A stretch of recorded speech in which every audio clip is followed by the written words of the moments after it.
Corey, it happens to be Tuesday. You know what that means. That means it's the never-ending podcast back I was thinking again. about this. So I have reached the end of Dateline podcast, and they're not uploading Oh, new ones. that's so sad. So It's sad. so sad. And really, I feel like I owe them about $200. Like that's how much of their Just band. 200, not 201, not 199. 201. And because I'm the 0.001% listener to that because it's what I listen to go to bed. Yeah. I just let it play. That Morrison voice guy put me to sleep. If you're wondering what me and Heather and where we're different, I need it to be pitch black silence to go to bed. Me and Heather were just at the beach together. This is And our biggest oh trip. my Otherwise, we're gosh. like the perfect couple on a trip. Like I just raise my eyebrow. Corey's getting in the car. I'm loading it up with. But when it comes to the bedtime routine, Corey's a taco shell. I've never seen more covers wrapped around a human body. Because She I have to must be block it sweating. out. I have to block out the sounds, the noise, the lights. Yeah, yeah. So I turned on Forensic Files as one does on a beach trip, and I'm like, this is great. Corey's got the blinds tucked into her bed frame so they don't let any light through. And I'm Yes. like, let me have a little background music. Who's the Watch sleep guy sunset. you watch the and you think he's kind of cute and he does a podcast and he talks about how to get good sleep? Andrew Huberman, thank you, my Yes. man. Call him by Huberman his full name. says dark, cool, Yeah, silent. That is a good night's I sleep. And if you agree. I don't have agree. that, hold I on, want to. I my want. heater's on, but I'm already heated. So I'm talking about sleep. Yeah. So, anyways, so I ran out of the datelines. Because even unfortunately, when you fall asleep listening to something, I do agree. They say if you fall asleep imbibing information, your brain Yeah. actually logs it, and you don't have to really comprehend it, right? Okay, I Allegedly. tried that in high school. Didn't work. One ear and out the other. But if my brain hears one of those murder mysteries, I'm like, oh, I know how it ends. I know what happened. Because it's in your It's in subconscious. my subconscious. It's logged every dateline. My dateline Well, has been transcribed to my brain waves. they are doing studies about sitting in silence. You don't sit in I've been silence. trying to work on it a little bit. I've been going out to pick some weeds, complete and utter Yeah. silence. Not having your phone play or anything, just the Mhm. sounds of nature. Just out there, sounds of nature. Sounds of a lot of bugs in my ear, I'll be honest. It'll keep you alert. But they say that we're so overstimulated by Yep. the sounds of things, people, that we don't ever sit in silence. So that when we do sit in silence, whether it's a buzzing bee, we get a lot more irritable because we've not had to sit Have you and seen not me be picking weeds? distracted. Have you seen me picking weeds? And to sit with something and not be distracted. Remember back in elementary school where we would, just like many other people, watch the raindrops connect with other raindrops on the car window. You know what I do? It was either power lines when they go ooh, Yeah. ooh, or dad's inability to pass people on the road. And this is why I speed is I always knew if the cars reach the same speed, we were going to fall back. Yeah. See, but sitting there, you're able to be less irritable longer. You can sit in tough situations longer. I agree. Back to my original point. Okay. We have this is 266 episodes. You could almost listen for a year and Wow. not double listen. Wow. Okay. As an avid re-listener and watcher to Frasier, the Frasier show We always from had to have our comfort shows. 1993, I'm in the middle of it yet again for the 50th time or so. You know what I I was thinking I was enjoy going to go back into? I'm a what? Trekkie. Yeah. I was Oh, going to do Star Star Trek. Trek Voyager, start to finish. I like the moral. Did you only bring that up because Noel Shamsky from Frasier Frasier, Crane? and did you know there was like an SNL before SNL, and they had a crossover between Star Trek Voyager and Frasier, where Frasier was captain? It's kind of funny. It was only like 5 minutes. Okay, back to today's podcast topic, AI Inspo 101, how to spot it, how to handle it when your clients send it to you, and how to use it in your favor. But before we do that, I do not have a quote. Do you want to make an AI quote? AI is so new. It's not like I can get from Carl Jung and get a quote. So what, make one up from Yeah, Corey, I'll quote you. hyphen Corey? Mhm. Um, AI isn't going anywhere. So figure out how to use it as a tool, not your business model. Ah, yeah. Corey and I were talking, and this has been a topic at many an Olive Garden recently. that AI, whether it's a bubble or not, it is integrated into so much and it is exceptionally useful as a tool. But when you use it as, it needs to be in the passenger seat, but you still need to be in the driver's seat. It cannot replace that human. It cannot replace you. It's becoming, you can kind of sense it more when people are using, and specifically copy. Like you can see it in the images, but I even saw a TikTok yesterday. I didn't install on TikTok, but I will. Have you seen the study in the World War II? They were trying to figure out the weak points of the planes that went to battle, right? Okay. So when they did it, they did a spot graph, and it's the plane and the outline, and they're like, okay, the weak points are this part of the wings and this part of the tail. So we need to reinforce those. But it's called a survivalship bias because the planes that actually returned to the aircraft carriers were not showing the weak points. It was the planes that never came back that actually showed the weak points. That makes So sense. the meme was, when you're starting to see less AI generated photos, but then it's like when you're starting to see less AI generated photos, it's because it's gotten better. You're Yes. sensing the wrong thing. Anyway, so AI is getting better, but I do not think it will ever replace that human component. Because Corey and I were saying AI is based off of what humans wrote online.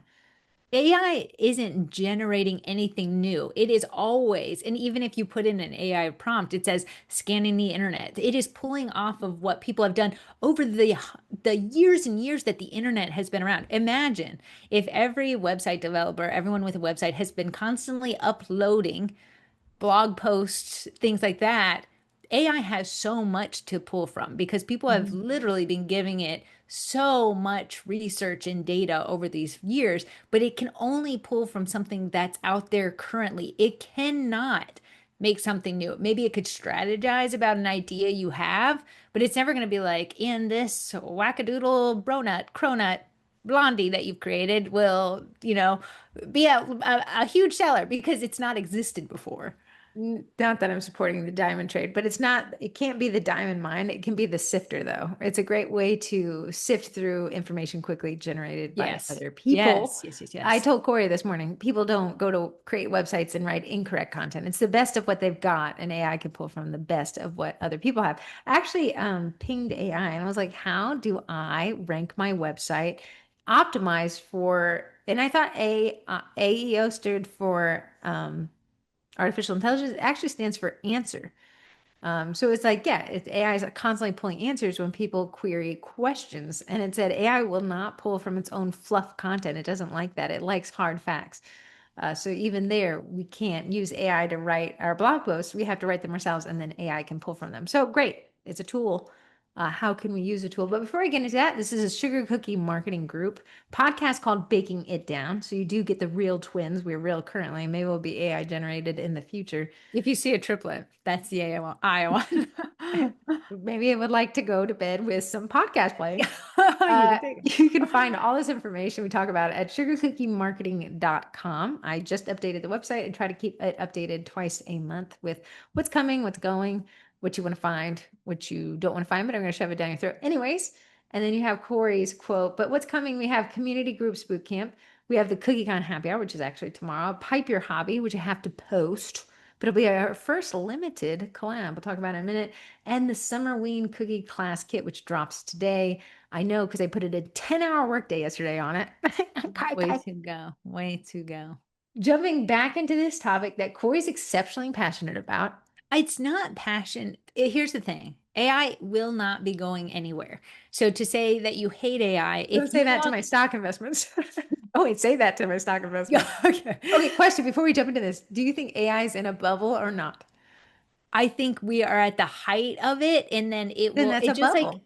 just like any, yes, I think it's a bubble, and then people will get used to it, or people will be able to spot it a little bit more. Do you think in terms of stock market? So we have these stocks. I don't know if OpenAI is public or not, but like Nvidia, the chip suppliers that are, supplying this SpaceX, which says a robot, and it went IPO last week. Do you think that these If they're are, if they're creating robots, I think that whatever stock you have, you're good. do you think AI is in a bubble?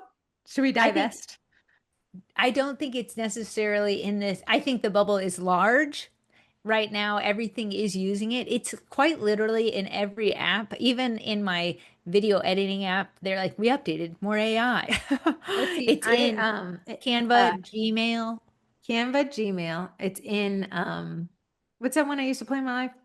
Starts with an A. Starts with an A. Oh, Adobe. It's in Adobe. Adobe Adobe. now has this new thing. I logged into Illustrator yesterday, do the summer reading class, and it was like you can create a graphic, a 2D graphic, and Illustrator can have that 2D graphic migrate it. So you can if you made like, let's say you made a dog and he was looking left, you can have it Yeah. look straight left, 45-degree angle right, because AI can read the direction of the dog. Wow. It's on every social media thing because every time I write a post, it'll be like, do you want us to judge this up a little bit using AI? It's Yeah. now in group posts because I went and made a group post asking for a salad dressing that I Mhm. had at a restaurant that I really, really liked. And it added a title to my post and it said created by Meta AI. When I search posts and pull from them in Google, which means Facebook is now being Facebook group posts from public groups are now being indexed in Google, which explains why Facebook would want us to switch to public. When you click on that, even if the group post didn't have a title, it generates one because that's where it came from, a Google search. I saw a Facebook ad for Jellycats, if you know, you know. And below the ad was AI generated questions I could ask about the Yeah. content in the ad. Yeah. So the bubble comes from it's everywhere, but it's not generating income. That's what the bubble is. So the housing market, everyone's selling houses, but where's the money? Yeah. So whether it's in a bubble or not, it's everywhere. It's everywhere. I It's don't also think it's specifically in going. Loudoun County because 70% of the internet has always gone through Loudoun County. And now these data centers, I went to the Walmart in Leesburg, Yeah. scenic look onto a data center or five. I know. It actually mostly goes through a place that I used to live called Ashburn, and they've renamed it. The people of Ashburn have renamed it to Databurn because there are so many data centers in there. It is peculiar. I don't think you guys truly understand how weird it is to drive through Loudoun County, which is specifically where Ashburn is, and Leesburg, with seeing these data centers. Um, It'll be like $1 million house with the backdrop of a data center. well, Ashley was our older sister on Saturday was saying that, the movie Aaron Brockovich is Julia Roberts. I think it's based on a true story of this town where the runoff from some chemical plant poisoned a lot of the people, right? Okay. Okay. This same woman, Erin Brockovich, who's a real person, says data centers will be that to this generation with In the pollution that it creates. Who knows, right? the So blue, I saw in the news. I know you're like the twins are dogging on data or on AI. I know we use it, so I can't be dogging on it. The humming sound coming from the buildings do will you see drive that guy on his people porch? And I think he was in Loudoun County and he insane. was reading. It was loud. It was really Yeah. loud.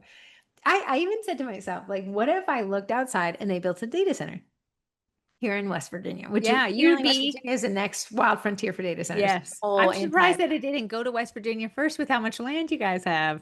I think there's some tax incentives in it. But to build it next to a residential neighborhood is weird They to seem me. exclusively find an apartment complex, put a data center. Chick-fil-A, we need to find bad parking on a major road. Data centers, Trader cheap. Joe's, Trader Joe's, build the Trader Joe's in the parking lot of the data center with 12 parking spots. Yeah, so if you guys ever come to Virginia, definitely swing through Loudoun County. You'll see how peculiar it looks. It's very, very weird. It's odd. They're actually knocking down giant office space buildings. Mm. Granted, they've been for lease for quite some time. They're knocking them down just to build data centers in the spaces. I said, of course, if the AI bubble is legitimate and these data centers ever, we'll have a million jump houses. Yeah. Oh, Because that's always whenever any big building, indoor jump park. we got a jump park coming in. Um, Spirit Halloween will hate to see a data center going. we'll have massive buildings. Which is funny. These data centers are so big. We have one convention center in Left. Loudoun, yeah, Dallas. It closed down and became an IKEA. Like, can't we make the IKEA in the data center? Anyways, back to the topic. So my point number one, because I don't want to just rag on AI. It's here. It should be a tool. I don't think it should replace a pilot, right? Why royal icing sugar cookie bakers get the brunt of this AI inspo photo? Because this is AI inspo 101. And it's because it's one thing for the AI to generate a drop cookie recipe. It's another thing Yeah. for it to generate an image that your client sends you, and it's perfect. Yes. Yeah. I will say I've gotten a few AI inspos over and it's become more and more common because AI has become more and more common. You do a So very interesting thing with it, though. You actually use it in marketing, and I'm going to bring that up in point four, how we can use it for us. But just my teaser is Corey will take the AI inspo photo, communicate with the client, which we're going to talk about in a second, but then she'll actually use it in terms of marketing. Like, this is the AI photo I was sent, and here's what I was able to create. And we actually did this as a collab. we did. What We was it did. called? It was a great one. AI cookie collab. Oh yeah, and then we had AI did chat specifically, chat goalpost GPT Grade Point specifically Tavern. point average Yeah. generate a bunny that was too perfect with too many details, and then we recreated within the best of our ability, which is the important is because you're going to recreate it yourself. But that first one is AI in its effort to be perfect discounts the imperfections of royal icing. We have, even your best day, you're going to have a natural slight cratering in a puffy cookie, right? Not one cookie I've ever baked has been perfectly levelly flat. Right. Then you have just the photography of it has that cast. I don't know how to call it. I don't even know what to call it. One day we'll have the terminology for when you're able to spot AI but not explain why. Somebody called it in a thread in the Sugar Cookie Marketing Group, Uncanny Valley, and that's probably the best way to describe it. Uncanny Valley is when typically described as when a celebrity has plastic surgery and they look good, but for some reason they look off, and you don't know what to say. It's called Uncanny Valley. Yeah, like you stare at them and you're like, did they get their nose job done? Something is not natural, and I cannot tell you what it is. Yes. And that's where you feel uneasy. You're Yes. like, huh. But you You can't put a thumb you on it. can't That's even what it describe it is. in words. Like, I'd be like, this is AI, and dad would be like, why? And I'd be like, can't you just feel it? Yeah. I feel it.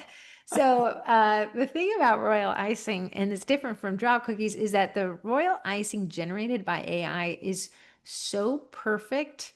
And it is a specific style that to recreate it is pretty difficult. Now, I know you did pretty good with your AI generated. It's so funny. This week, Corey sent me, someone took a piped cookie from someone else and printed it. Oh, it was like a piped cookie. It was a piped cookie from AI, and they printed it onto the cookie. Someone Like, took an image of a cookie and printed it onto a cookie.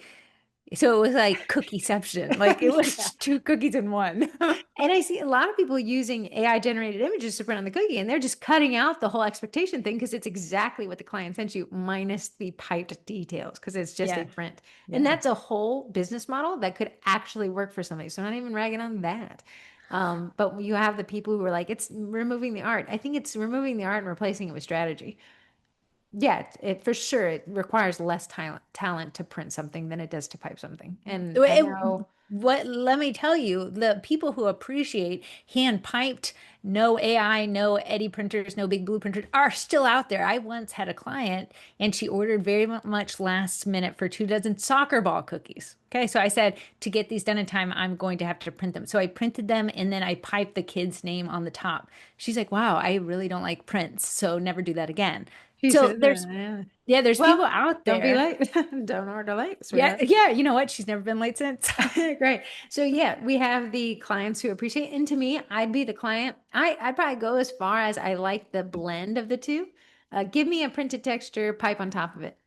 Heather Body. likes a printed background with a piped detail. I think it's the like the ninja move. Like I can do not only can I do easy, I can do easy hard blended together to create unique. Like wow, you're taking all the tools and mixing them together, and it's Yeah. truly untouchable and creates a really unique product.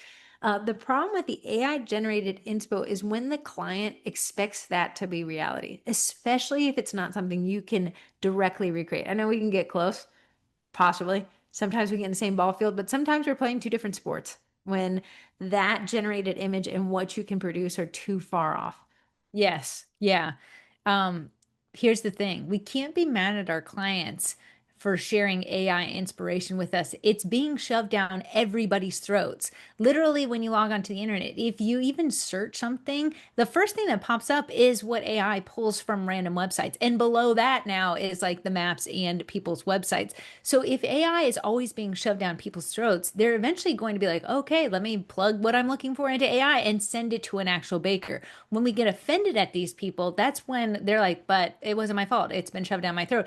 Just like it's being shoved down your throat, you have to think they're also in your shoes. They don't know. They have no idea. It's up to us bakers to explain what we can and what we cannot do.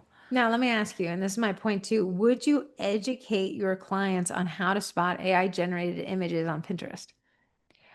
If they I won't like take a stand on my social media and be like, this is how you can. If you order from me and your inspiration photo happens to include something that's AI, I'll take the moment to educate you on like, hey, you see how these details are so perfect. It's not something I can do. Here's a look at a set that I did with similar, and that's probably more what you're looking for as I an mean, end my product. point three, and you're going to stick the landing because that's exactly what it's about. Back to point two. Now I'm starting to see, and back to that example where you're seeing fewer AI generated image, but that means they're getting better. Yeah. It's starting to fool bakers, and I see it in the groups that really have like less admin oversight. Is somebody's like, "How do I recreate this?" And people are like, "You dummy, it's AI." And it's just Yes. like a million comments like, "This is AI, this is AI," and then one person's like, "But here's what I would do to recreate this," right? So Yeah. here's the things I would look for to tell for the bakers who are like, I'm struggling between seeing if it's reality or if it's AI. Some of us can see it. I also think there's I actually believe my own personal take that if your eyesight is going bad, it's easier to fall for AI. I think because you miss the nuance That that it can subtle, have. subtle, whatever that uncanny valley is. Yes. Yeah. One, incredibly smooth flooding. Now, Corey and I, it was Liz Viz. She uses only AI generated images now for her cutter shop, but it's getting pretty good at creating imperfections. It's creating pipeable imperfections that would Uh-huh. be something that I would mess up on my own cookies. Like I not mess know. up, but like you could tell like I'd pick up my piping bag in that same instance that is generating those cookies. I find to kind of tell, look at the edges where the light, and we speaking of photography, would naturally, maybe because there has to be imperfections. We're not perfect. The cookies are not a perfect canvas. Yes. You would see a bend in the light where the I light will hits the say the cookie. shadows of a Yes. real cookie versus an AI cookie are vastly different. Like when we're piping on 5 layers on a cookie to make it like the shadow is pretty big because we have 5 layers deep, but AI just does a subtle same shadow no matter if the cookie is 5 layers deep or just a single layer deep. Yeah, I'm going to talk about Canva's new feature called Magic Layers. And Corey and I were talking, or I was demonstrating it for her this morning. And Corey's like, wow, that's fascinating, except for it can't handle the shadows. Like the Yeah. shadows right now are the tell. But one thing I've kind of noticed, so I'm editing the cookie class kit, the summer rain class kit, right? So I'm zooming in so close to this image. You guys have no concept of how close I am to Corey's backdrop. There's crumbs everywhere when you get that Hey, close to it. AI hey. wouldn't put a crumb there. Yeah. It's almost too perfect. Another one is gradients that a wet on wet couldn't do. Those textures, a lot of times when you get AI to generate like a image of a beach, it will have a texture that's impossible to create with royalizing and almost too Yeah. sandy, if I'm saying. Yeah. It looks like real sand. Detailers that are finer than the finest marker tip you could find. Yeah, yeah. I mean, we know like we have tweets out there, rainbow dust are and drip color are the finest tips out there, and they're even like a little thicker than like a pencil tip that's recently been sharpened. Back to my murder podcast, the forensic handwriting people, there's Yeah. pressure points that we naturally apply when we're writing with a utensil, a writing utensil, that AI would make uniform, but it Well, would here's not. the thing. If you're ever piping a D, you go up and down. If it's cursive, you would have a double layer on the upstroke and the downstroke if it shares the same thing. And that's what AI takes out. And Uh-huh. unfortunately, as bakers, we know it's almost impossible to get that same look You would when you're have those doing a two cursive lines. letter. Yeah. Yeah, it would be really hard to get rid of that. And I always find like the biggest tell for AI generated is lettering, whether piped or handwritten. It's just a shade too perfect. The baker that I've met that can do the most perfect of handwriting, and I'm not quite sure how she does it with a single line, is Tanya Clowers with South Street Cookies. And I'm like, is that real? No, it's real. I've seen her hand pipe it. Outside of that, I mean, if I'm doing pressure piping, you're gonna see a clump I know Corey Pressure in Vibes. the word. The thing about Tanya is she'll post that and people are like, is this AI generated? Because it's almost like too good. It's But funny, she's like so almost good. Whatever the consistency, she's nailed it. Have I nailed it over all these years? I have not. Another tip is colors that don't necessarily add up. Too many colors. Something where you know a baker would never take on a project with that many colors unless they were doing it for content. Yeah, yeah. Like a set, a dozen, right? Oh, when like every like there's 50,000 cookies and every Yeah, cookie has a it different would be color. like you're in the kitchen. The cookies are stale by the time you're done with them because you've been working on them for so long. Yeah.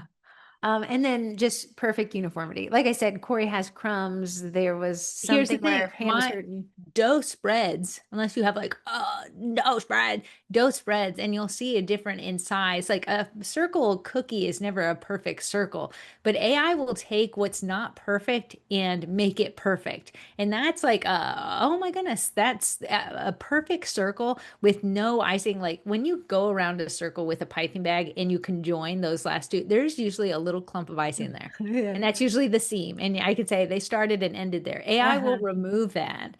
Yeah. And then So you'll have like perfect writing where there's no up and down. I I'm like, oh know. my goodness, It's I'm hard to horrible. see. It's hard to see, but once you start to perceive it, if you went through this list, another one is, and I agree with this one, is lighting and reflection, not just necessarily inconsistencies, it's almost too consistent. Like in Corey's photos, I can be like, okay, we have, you sent me the summer ween photos, right? And I Yeah. had to go back in and lighten the lower half of the image because I could tell the sun was on the front Yes. side of You the are image. So I'm correct. evening it out, right? But AI wouldn't have the necessity to even it out because the white at the top, the white of the backdrop would match the white at the bottom, which tells me it was artificially lit. Yeah. What Corey's, I see a lot of bakers doing versus what they used to do, a lot of bakers would use a background erase. Now, background erase has been out for quite a few years and gotten more popular over the last two, where maybe you take a picture and it's kind of dark in your house. It'll erase the background, which is maybe your dark kitchen countertop, and put it on something a little bit lighter. The problem with that, though, is the lighting's different on top of the cookies versus the back of the cookies. Mm. But your cookies are true to life. It's literally what you baked. Now I see when you run a photo through AI generation to delete the background, it's also fixing the imperfections on the top of the That's cookies. So that's the it's biggest argument I see in the unmanaged group is what AI comes in touch and where is the line in the sand of what people just deem as a moral edit and an immoral edit, an unethical edit, because they're like, it didn't change the cookies, but someone's like, but it changed the lighting, but Lightroom's changing the lighting. And frankly, it's where you take the time of day changes the lighting and your it's so post-process. funny because bakers be like, you're not allowed to do that, but I only use it up to this point, and after that point, you're wrong. But I think we like, did a podcast on absolutes, never say never, because you'll have to walk it back or you'll everything have tail between to your legs. because you're like, well, Yeah. I did make this graduation got away from me and I had a 2025 grad cap hat and I really needed to say Yeah. 2026 because I I ran out of did the time. work, but it's, yeah, I always But say outside of that, if I didn't run out of time, I wouldn't have used it. I would have So ran this you without use that. it. There's always the whole people. Eddie's removing the art out of it, but I did have to buy an Eddie because it's a really complex look, and it's actually harder than you think it is. Like, okay, you can walk it back. You can just say, "I'm sorry, I shouldn't have said that." So that's what my point one is. It is affecting sugar cookie bakers in the terms of your client sending you this. But my point two is sugar cookie bakers. Here's how to see what is AI generated, and it's a vibe that's hard to explain. But those are my 8 tips. To spot Is it. But as people upload their stuff more and more to AI is getting smarter and smarter because we're saying, well, I didn't like what you did with that graduation cap. yeah. Can you change it to this? So you're actually educating AI to be better at it. So it's going to be harder to spot it Which as it makes it a people better coach it. tool, but it also Yeah. makes it, and Corey and I said, I do not believe the future will be a bunch of bakers posting AI content. I believe it'll be a bunch of bakers using AI to create good content as an It just, inspirational yeah. tool. What I do think, just like in days of old, literally yesterday before AI was launched, other people were stealing other bakers' photos and launching that. Now it'll just be bakers using AI versus bakers who don't. So I'd seen it in that another group, someone was like, oh, I actually saw it on Reddit. Someone's like, this baker's using my photo. And then, they bullied the baker, and the baker said, well, I said it was just something I could do, but I'll take it down. But I was like, she's 2 clicks away from running that through AI, and nobody could touch it. I know. So the arguments have always been out there. It's just been a different medium. But now Mhm. we're coming into this world where AI, it takes 2 clicks and maybe, hey, can you change what you just did there? And then you have a whole new recreated photo. So now Imagine that, hey girly, I don't think this isn't my photo, but I can tell you used it to inspire as AI to generate a new inspiration. photo.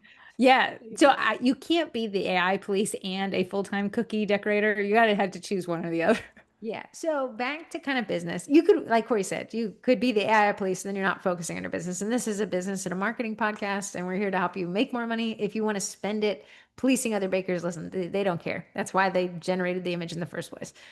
You'll spin your wheels and get blocked from every page. Yeah. So I wouldn't focus on them. Let them do theirs. I think the differentiator is what it comes shakes down to is the audience will start to perceive what was you, and the audience will start to perceive that baker who relied solely on AI. That trust factor cannot permeate the AI generated image, the Well, AI generated Heather copy. Heather did turn off the comment section of this post, and this was maybe a month or so ago, but it was an interesting read. I ended up watching the news article, reading the article, but it was a baker who portrayed that they could make a cookie set look a certain way, take people's money, but then she would never bake the cookies. So it's like she didn't even turn Made out. national news. Yeah, yeah, it was crazy. So she was taking the money. The police got involved, and she was Fraud. ordered to repay the money to these people. So, And her name is everywhere. Her real name, her yes, full yeah. government issued name is everywhere. Now, when you search her bakery, you're going to get fraudulent, stealing, theft. Okay, fly by night. Maybe she closes down the business, but Sure. it doesn't matter. Every job she applies for. So the bill does come due eventually. Yeah. You can, for the whole thing, the same thing with the ethics of how are people able to make Disney cookies and skirt the copyright rule? They're not. Yeah. They're taking the risk. Yeah. So Yes. that and this, that, and the other. But in terms of business, this can be a great tool for you. And we're going to talk about the ways that it can be a tool, but I want to talk about talking to your clients about the AI inspo photo they just sent you. And Corey just absolutely knocked it out of the park. But my step one is validate the image. Do not say, you always have that desire to be like, this is AI, you dummy. Yeah. Are you an idiot? So I'll see a lot of bakers, and they do this, and I'm going to call it self-righteous virtue signaling on their pages. AI is desecrating the business, and if you use AI, and then they get all these likes, but all the likes are from bakers, right? And Yeah. now your client is scared to send you an AI generated image for fear you're going to lambast them in DMs, right? Yeah. Right. So You're what gonna we make them the next viral post on your page. yeah, it's always the when the teacher walks past your desk at school. Hey, guys, if you're not going to do well in this test, please just If turn you're it. not gonna read the instructions, So yeah, you have that desire to kind of post like AI is ruining. I would not suggest ever doing that. Now, what Corey's done, and I thought it was a great take on this, is she's taken the images that were AI generated from her clients, and some of the clients are like, "Yeah, I generated this for you," and that's how the tool. And we'll talk about that tool in a second. She's made that as content. She said, "Here's what I was sent, and here's what I was able to create. Here's what I was sent. Here's," and it's actually an inspiring thing. So your client is not afraid of accidentally sending you an AI generated image, but you're able to also set their expectations on what you're capable of. yeah, because expectations are huge. What I want as a bakery business is to make money. If you are bringing me an AI generated image and want to pay me the money, I want to translate that into cash into my pocket. So, what I don't want to do is scare you away and be like, how dare you? Uh-huh. I'm an artist and you would send me AI generated crap. I can't believe you. Okay, I will lose them as a potential client. What I can do is reset their expectations. I had someone who sent me Easter, there were chicks in eggs, basically. From afar, I was like, oh, that image is super cute. When you zoomed in, birds were missing eyeballs, beaks were on butts. I was like, I found a subreddit. It's called "Is This AI?" and it's funny. The tells now is always the background is the giveaway. Like AI knows that the focal point needs to be perfect, but it's like, yeah, yeah, give this person 3 arms. Who yeah, cares? three arms and 22 Yeah. fingers. Like, So what we want to do is validate, don't correct. And when I ever go to a business, AI excluded, and I get shamed, it makes me not want to go. I had to drop off that old car, 31 years old. I know yeah, it's covered in rust. I know because I drove it through a snowstorm with salt on the road. And I know that it is 31 years old. It's leaving rust spots on the driveway. Okay. I told the mechanic, listen, I know it's rusting. I don't need to be told. I don't want to be shamed. I know I drove it through the salt puddle. It was me. It was I. To shame your clients in an effort to educate is still not the correct answer. yeah, Validate. Oh, this is a great thing. It's actually, from what I can tell, AI generated. So what we're going to do is name the gap, say, hey, I love this. This is so yeah. great. It's so cute. it's AI generated. Here's how I can tell. And here's how I'm able to help this translate to a set. Yeah, and Positive. You see, everything there is a positive thing. yeah, I can say what I say because I've gotten more now that, the time is gone. I even got one for July 4th. So I'd be like, hey, yeah, I love these images. Some of these ones are AI generated. So while I can't like recreate them perfect because the details are so crazy, what I can do is use it as inspiration on sets. Here's another 4th of July set I've done in the past. It'll look similar to this. And typically my clients are like, oh, I trust you. I was just trying to give you some things to go Okay. off. I appreciate you giving me something to go off of because I am not the person who wants to go off of nothing. I need something to go off of. But if I can positively direct you, you're going to have a better experience. And then in the one, I love when I direct someone positively about AI and then they come and make another order because then I don't have to do the The positive education education again. You all. already know. Yeah, so Corey's script that she gave you right there is like, oh my goodness, I love this. This is so cute. It seems AI generated, but here's some other design. Marrying it back to sets you've already done is the key here. If you Even miss this before step, AI, if someone asked for a set that was maybe outside of your comfort zone, but you could get pretty close to it, you would reset their expectations. I had someone who wanted these poppy cookies, and there is I want to say it's a floral class for maybe either cookies, or the Miller's Wife, and it's these 3D poppy cookies where it looks like it's coming off the page. I was like, hey, I'm so sorry. That's amazing. I can't redo that. And they're like, no, no, let me send you some other poppy cookies that you can do. And we were able to solve it. There was still the expectation I had to rearrange to make the orders because if I couldn't meet her expectations, she was going to be mad anyways. Same with the AI conversation. so yeah, this concept is not new. If you are incapable of producing it, whether AI or a baker that's been in the game longer than you or a baker with a skill set you don't currently possess, resetting expectations before money exchanges hands is the most valuable part of this sales process. Go Can I ahead, add one thing? What please. we don't want to do is to take on the order, not set the expectations at the front, create the cookies, fall short from the inspiration, and then explain it after the fact. Like, When the hey, client says, hey, this isn't what I expected. and we're like, hey, well, what you sent was AI generated, and that can't just be what we want to do is have that hard conversation at the beginning because if they want perfection and we can't offer it, we're not the baker for them. And What please we know, don't we want were to never going to do, be perfect. yeah, what we don't want to do is take their cash, have the party tomorrow, and tell them the day before pickup, here's what your order looks like. And they're like, this is not what I sent you as inspiration. I'm going to be bold here. I'm going to be bold here. Curl up your toes, tuck them under your chair because I'm stepping on them. Okay, If my you bad. took an order and you did not set the expectations that you could not recreate it, the client deserves a full refund. Oh no, Even if you're 80% there, if you told them you could and you missed the mark and they're upset, and a note, I wouldn't write this in the group because people couldn't handle it when they're in the trenches. Because yeah, by the time you get to the group, we've already have the clients I said I'm not happy. But you're like, but I spent the money, I spent the time, this is the best I could do. It's not bad, it's pretty close. All the comments will validate you. You are, in my take, incorrect. You did not reset the expectations within your wheelhouse. You set the client up for a disappointment. yeah. So even if it's with AI, without AI, if the inspiration is not something that you can recreate and you did not set that expectation, now you have an angry customer on your hands and you might be out the money just because you didn't take the time to set the expectation beforehand. Now, and I'm going to add a terms of service clause here, but I see a lot of bakers fall back to like, but it was in my terms of service, but you didn't bring it to light when you knew it wasn't something you could hit the mark on. The problem with the terms of service, it is there, but the Raise your problem, hand if you've read a terms of service a day in your life. it ain't nobody No, reading it, like we said, raising a hand right now. it protects you when it needs to, but it's not a forethought. I'm not reading the terms of service for every software I download to be like, well, I barely It, read it for buying this house. yeah. What you need to do is, hey, FYI, I cannot see light purple. Hey, I see there's a lot of purple going on in this set. Just want to let you know, I can't necessarily see the color light purple. Here's the AmeriColor colors that I'm picking from beforehand. Just give me a thumbs up if that looks good to go.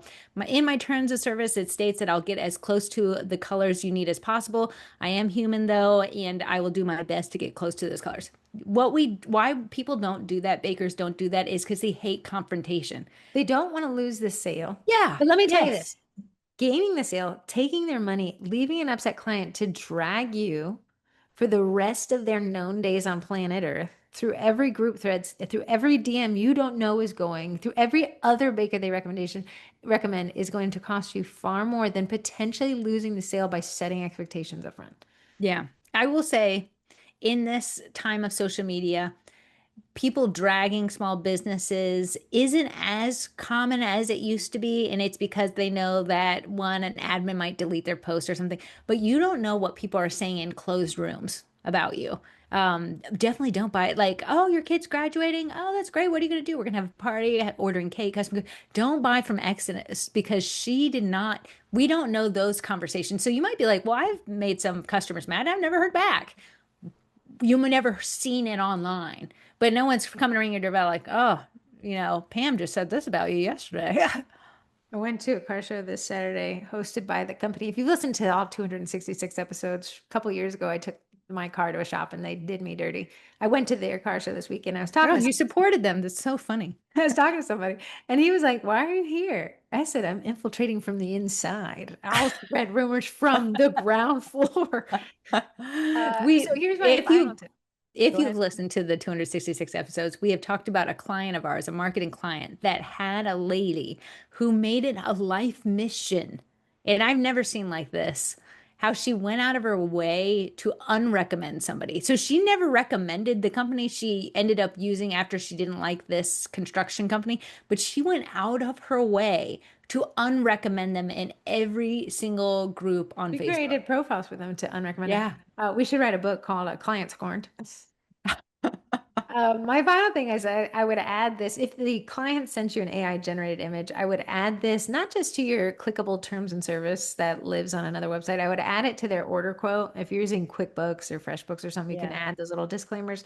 Something like final design is based on the baker's quoted concept. Online inspiration images may include AI generated finishes that can't be reproduced by hand. Something that when the client sends that AI generated image, we have a new set of standard operating procedure that makes sure everyone, and you're going to immediately bring that up, say, hey, this is AI generated. Love it. Thank you so much. Here's what I'm capable of doing. Yeah. And here's some other examples. Does this fit for you? Great. Awesome. And then on that quote, we're going to constantly bring in that disclaimer that the AI generated image cannot be perfectly reproduced, but it's used as great inspiration. Yeah. Recently, as AI has become more and more leaned on by both bakers and public alike, I saw a baker post that this potential customer, had sent an entire AI generated image. It was 6 cookies. They looked perfection for sure. And on the side was, and I'm looking for colors, sage green, laurel from the Highland cows of, My red flags are waving. super specific written. And it would be overwhelming to receive that as a baker because it was like the clouds, fog, color, but not too white, yellow as the sunset, something like that.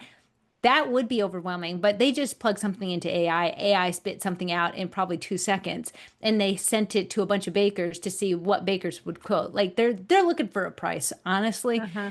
That would be overwhelming to receive that because you're like, whoa, they're so specific. No, AI was specific, Uh-huh. and they just alt click saved as sent to a bunch of bakers. The client used AI to interpret, now use the baker to interpret it back to human form, right? Yeah. So run it back through your own personal brain here and be like, what I'm getting from you, what I'm hearing, here's what we can come up with this, say this. And if the client's like, no, I want it to look identical, then you know it's not your client.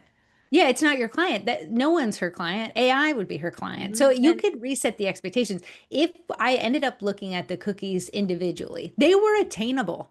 Granted, they had perfect lines, but if you could be like, hey, these were AI generated, and I'm gonna have a little lump where the line joins, that's something that you could say. And then showcase your past sets that you've done recently. Like, here's what you can expect with this. Here's what lettering looks like when it comes to that.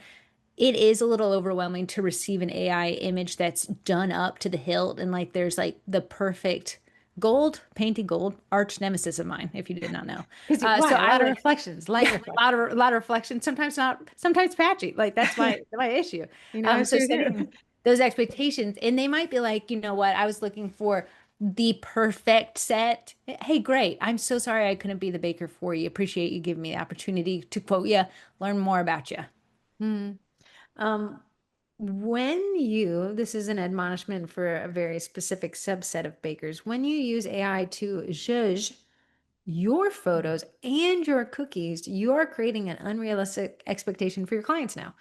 Essentially, you have become the AI generated inspo photo. So when you say to your clients, here's what I'm capable of, but AI has already brushed it up, you're setting yourself up for a bit of an expectation issue when they come for pickup. Now, if The you're priced real low, well, you know, Yeah. Well, even I it's even a want to say risky when click. you're priced lower, people still have these super high expectations because now you're the highest end of someone's low budget. Uh-huh. Which you That's always say is also an issue. the problem client is like, I'm stretching every dollar here. I need this Yeah. to be perfect. I sometimes like when there's a little bit of issue with my cookies. And that's hard to say because as bakers and artists, we're perfectionists.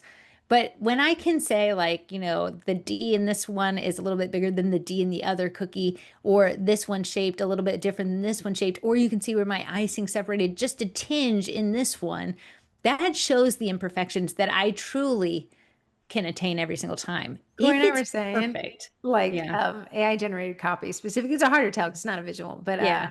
Corey and I were like, it'd be almost behoove us at this point to include one typo, which don't worry about them. I was already including them. But Yeah, to yeah. have a typo or to have a missing comma or to have a missing piece of punctuation Run or on sentence. something, a pronoun that's not Two, two, capitalized. two. Yeah, Use the yeah. wrong one. That would almost add back the authenticity because yeah, I could never until it does, I'm sure. But Yeah. until then, now it doesn't. So now point four. So we know what I'm trying to not to rag on AI. There's plenty of stuff to rag on it, but there's also it is a tool, and a lot of us. And I know you guys are like, I don't use it. Yes, you are. It doesn't matter what you're doing. It's coming through my car speaker at this point. You can't disagree. I And know. you're I was using even it. on a walk and I said, Siri, I don't want it to, Siri, when does the sun set today? 8:37. I was Yeah. like, oh. So we're using it. It's a great tool. It's allowing us to speak to the internet conversationally. And before I don't use it. Yeah, yeah, buddy. Even when If you have everything you're doing. any Alexa or Google Homes in your house, look, you just heard me whisper that. That is what it is. It is Mhm. also the same thing. So you're, well, I would never use it for my cookie business. Okay, so you created a weird line for yourself. The problem is there's no test at the end of this. So there's no Yeah, like, borrow this phrase. I am open to using it for my cookie business when I can see that with my own brain functioning, it increases my output. There you go. Why don't you use yeah. that phrase? That's it means you're never saying never, but you're not saying you always do either. You're saying I'm open to options if it can increase my workflow without degrading my personal. Here's the thing. I think the bakers are fine with that. They're not fine with the baker next door using it one tick beyond what they're using it because their competition maybe was able to get a flyer done a little Question. That faster. it's you got to see it the exact same way as a baker that was undercharging. Market will self-correct. I was Yeah. going to buy from a shop, specifically a Jellycat shop that's from the ad I referenced earlier, and every poster on their social media was AI generated. The price also of the Jellycat was too good, so I knew there was a red flag there. Yeah. Also, there was an angry react on every single flyer they posted, which is somebody who got ripped off and they're angry about it. So Yeah. gonna happen the same way as that baker that's undercharging and working at, and I'm so mad. Don't worry about them. Don't worry about that. The market self corrects. What happens when the baker is using AI generated images and can't produce them? They'll get the bad reviews. They'll stop getting recommended. People will behind the scenes say, "Hey, don't use them. I tried it. Didn't go well." Yeah.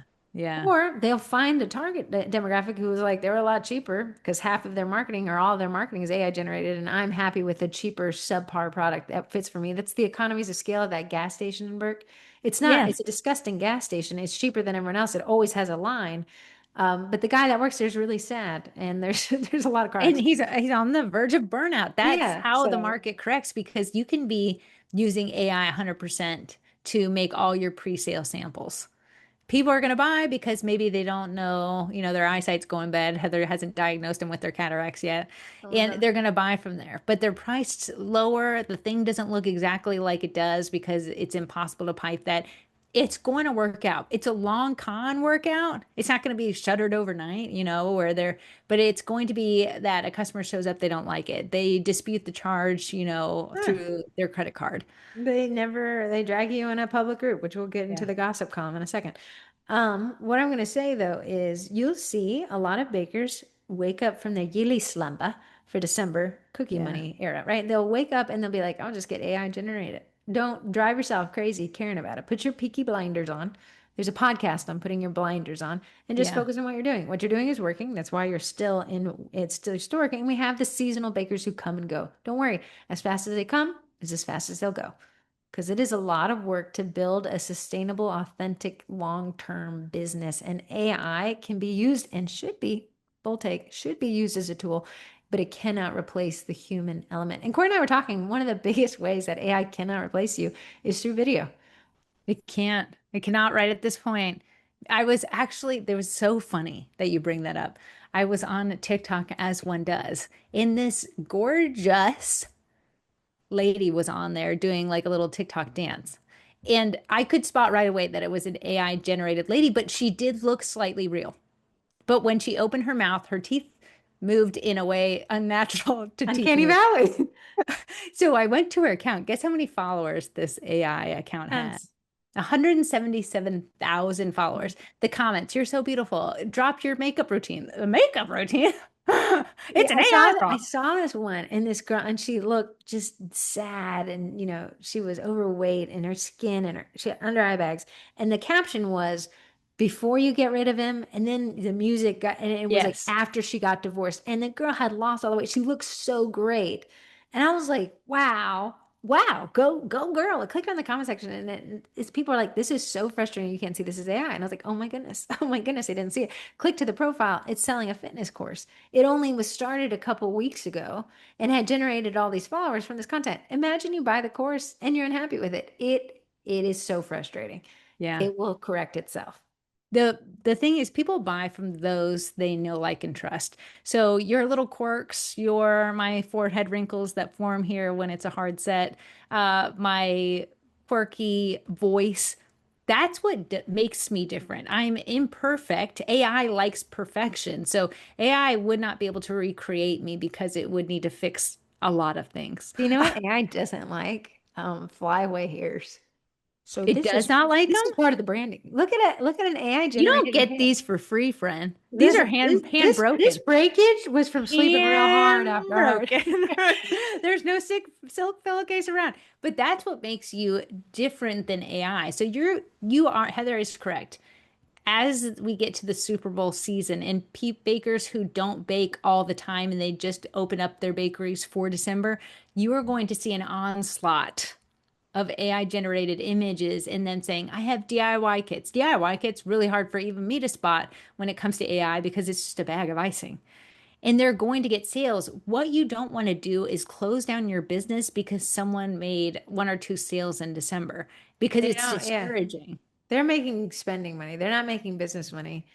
But for You you know, to take the opportunity to have a thriving business from your own self because you're frustrated with other you are the secret sauce of your business. So if you see someone using AI generated content, inject yourself into your business in some form or fashion. You decorating a cookie kit, you voiceovering a cookie you kit see what Corey just packaging said? video. She said video. That's the differentiator. Here's going to be a Unfortunately, even though challenge. we said that we found two accounts that were hard to spot with video. But I went through that. One, you couldn't have lost that much weight in the 50 2 days. days. Yeah, it was some ridiculous amount. Okay. But here I'm going to challenge bakers. I'm going to challenge you.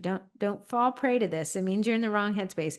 When another competitor posts that AI generated image, do not take to the comment section and look like a petty little baker and say this is AI generated. It's not a good look. It's not accomplishing what you think. You may have some people like it. It's just not the branding of the positive, long-term, happy bakery brand that we want to create. But you're The like, but it's not fair. It's Yeah. not fair. But that's not your job either. When I see people take to the comment sections, bakers take to the comment sections of someone else's post, I'm always like, oh, they're too far gone. You've now become in such a negative headspace where Hmm. you're like, I don't care. I'm gonna out these people for their AI usage. That I don't know if I can pull you back to the place that you were where you loved cookie decorating and you did it for the fun of the game because Let you me can tell you create what, the an minute you image. call out another baker using AI, I'm on your page finding out where you used it and I can find it. I And I will, know, yeah, I I will. know, That copy was not written by you because that list doesn't use the same emoji 3 times. I know, I Right. know. So anyway, like Corey always said you can either be a successful baker or you can be the AI police, but you can't be both. I know. And I feel the frustration. I don't want anyone to be like, wow, the twin. No, I feel frustrated too. Like, I'm Corey's like, sending me AI hate mail every day on Snapchat. not hate mail, just being like, The that frustration. looks like the real Eiffel Tower on a cookie. Uh-huh, uh-huh. I could never. So My no, I understand the frustration, but I don't think AI is going away. I don't think unless it goes to a paid model, and we've seen where Oh, it's Canva, coming. The paid models are yeah. coming. Oh, I know. Where Canva is like, all right, guys, free, you're barely getting anything. And then people are like, I can't use Canva anymore because it's payment. My Botox lady, she is super in AI, but she's so into it, she pays. I think she uses chat grade point average. And her front desk lady is like, I refuse to pay for it, but they'll ask it the same question and it'll give the paid lady so much better of an answer Oh, that's than so the free lady. Just something funny. their little test. So my point for is exactly what Corey's saying. It is a tool and it should be used as a tool. So it's okay to get, well, I think that's frustrating, but I'm also going to use it to beat out my competitors who are relying on it solely by using it to increase how I present myself. So you can use it to how, and I've seen this one. Client gives you a really, somebody had asked in the baking group, they wanted Sonic the Hedgehog. It was another superhero like Spider-Man and Jesus. This 3-year-old wanted these three things. And she's like, I don't know what to do. You can add, let's get to chat and say, generate an image, just a concept that you could base what you are going to start looking for these complex themes, you know? Yeah, there's some themes out there. That's where my client ended up sending. The kid wanted cowboys and cactuses. That's not a common theme I've ever decorated before in my life. So because there was nothing for her to go on out there, she generated these images through AI because I was like, what does spaghetti on a boot look like? So she's like, here's a AI image. I understand it's AI, but I like the meatball. And I was like, I can include a meatball, on a boot. Corey and I were trying to kind of retool what we want the class kits to look like for the rest of the year, right? And Corey's like, here's the clip art I found. I run it through AI to generate kind of the theme I want. Now, Heather, I want you to take this. I don't want to use that. I want you to take this and build something else from it. So at the beach, we brainstormed. She pulled up the AI generated image, and then we adapted it back to something that we thought bakers could not only create, but also teach. Yeah, the AI image was cartoony, and what it did was allow me to tell Heather what my idea was so she could see what was in my brain. But I also didn't want that to be the end. But she was able to translate that back into a human drawing to create something that I did like. It was funny because sometimes Corey will say something. I'm like, I don't understand what you're saying. So Yeah. you gotta understand there's a little bit of a communication error here. And then just brainstorming. I was telling, oh, here's a great example. I wanted to write an article for the website because I wanted to optimize it for AEO, right? So I said to AI, generate me the title tags and 3 supporting H2 tags, but do not write the copy. I want to write that myself. Do give me some tips on what whatever language model would look for in my copy. Just give me the tips, but do not write it for me. So then I was able to kind of see its structure because it was like, here's what I would look for. hmm And I was able to adapt that as I write it as me.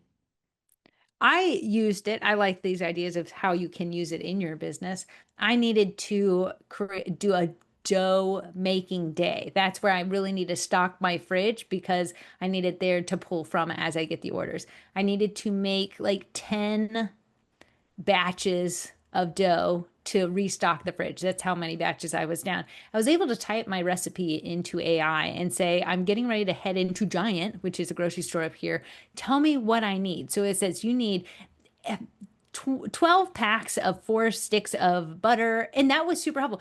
And they were like, if they only have 5 pounds of flour, you need X amount. If they have a 10-pound bag, you only need X amount. Right. So I was able to make it so I wasn't in there, one, guessing or just overbuying stuff because I'd rather have more than less and run out while I was making it. So that was a great tool for me because, oh, that was a time saver. That was a lot of mathematics that I'm not good at. And my tip right now possibly is AI generated posters are not in their heyday. They're everywhere and people don't like them. What I would do is AI generated posters are really, really great at including necessary information. I find that when people okay, car show world. A guy Yeah. in a group that's national will be like, here's a car show. And I'll look at the flyer and I'll be like, at no point do you mention the state. You know, like I'm sure the people who live near Hampton Roads would know that's Virginia, but the rest of Yeah. us are like, where would this be? It'll be like a random road and there'll be like Green Springs. Where Ugh, is that? by the Bath and Body Works, like, okay. But people who use AI generated images, I find that those posters do include, if not too much information, all the information I'd need to figure out where it is, play, you know, show up or place the order, whatever it is. Yeah. What I would do in this current time is I would take that as inspiration and go back to Canva and remake it.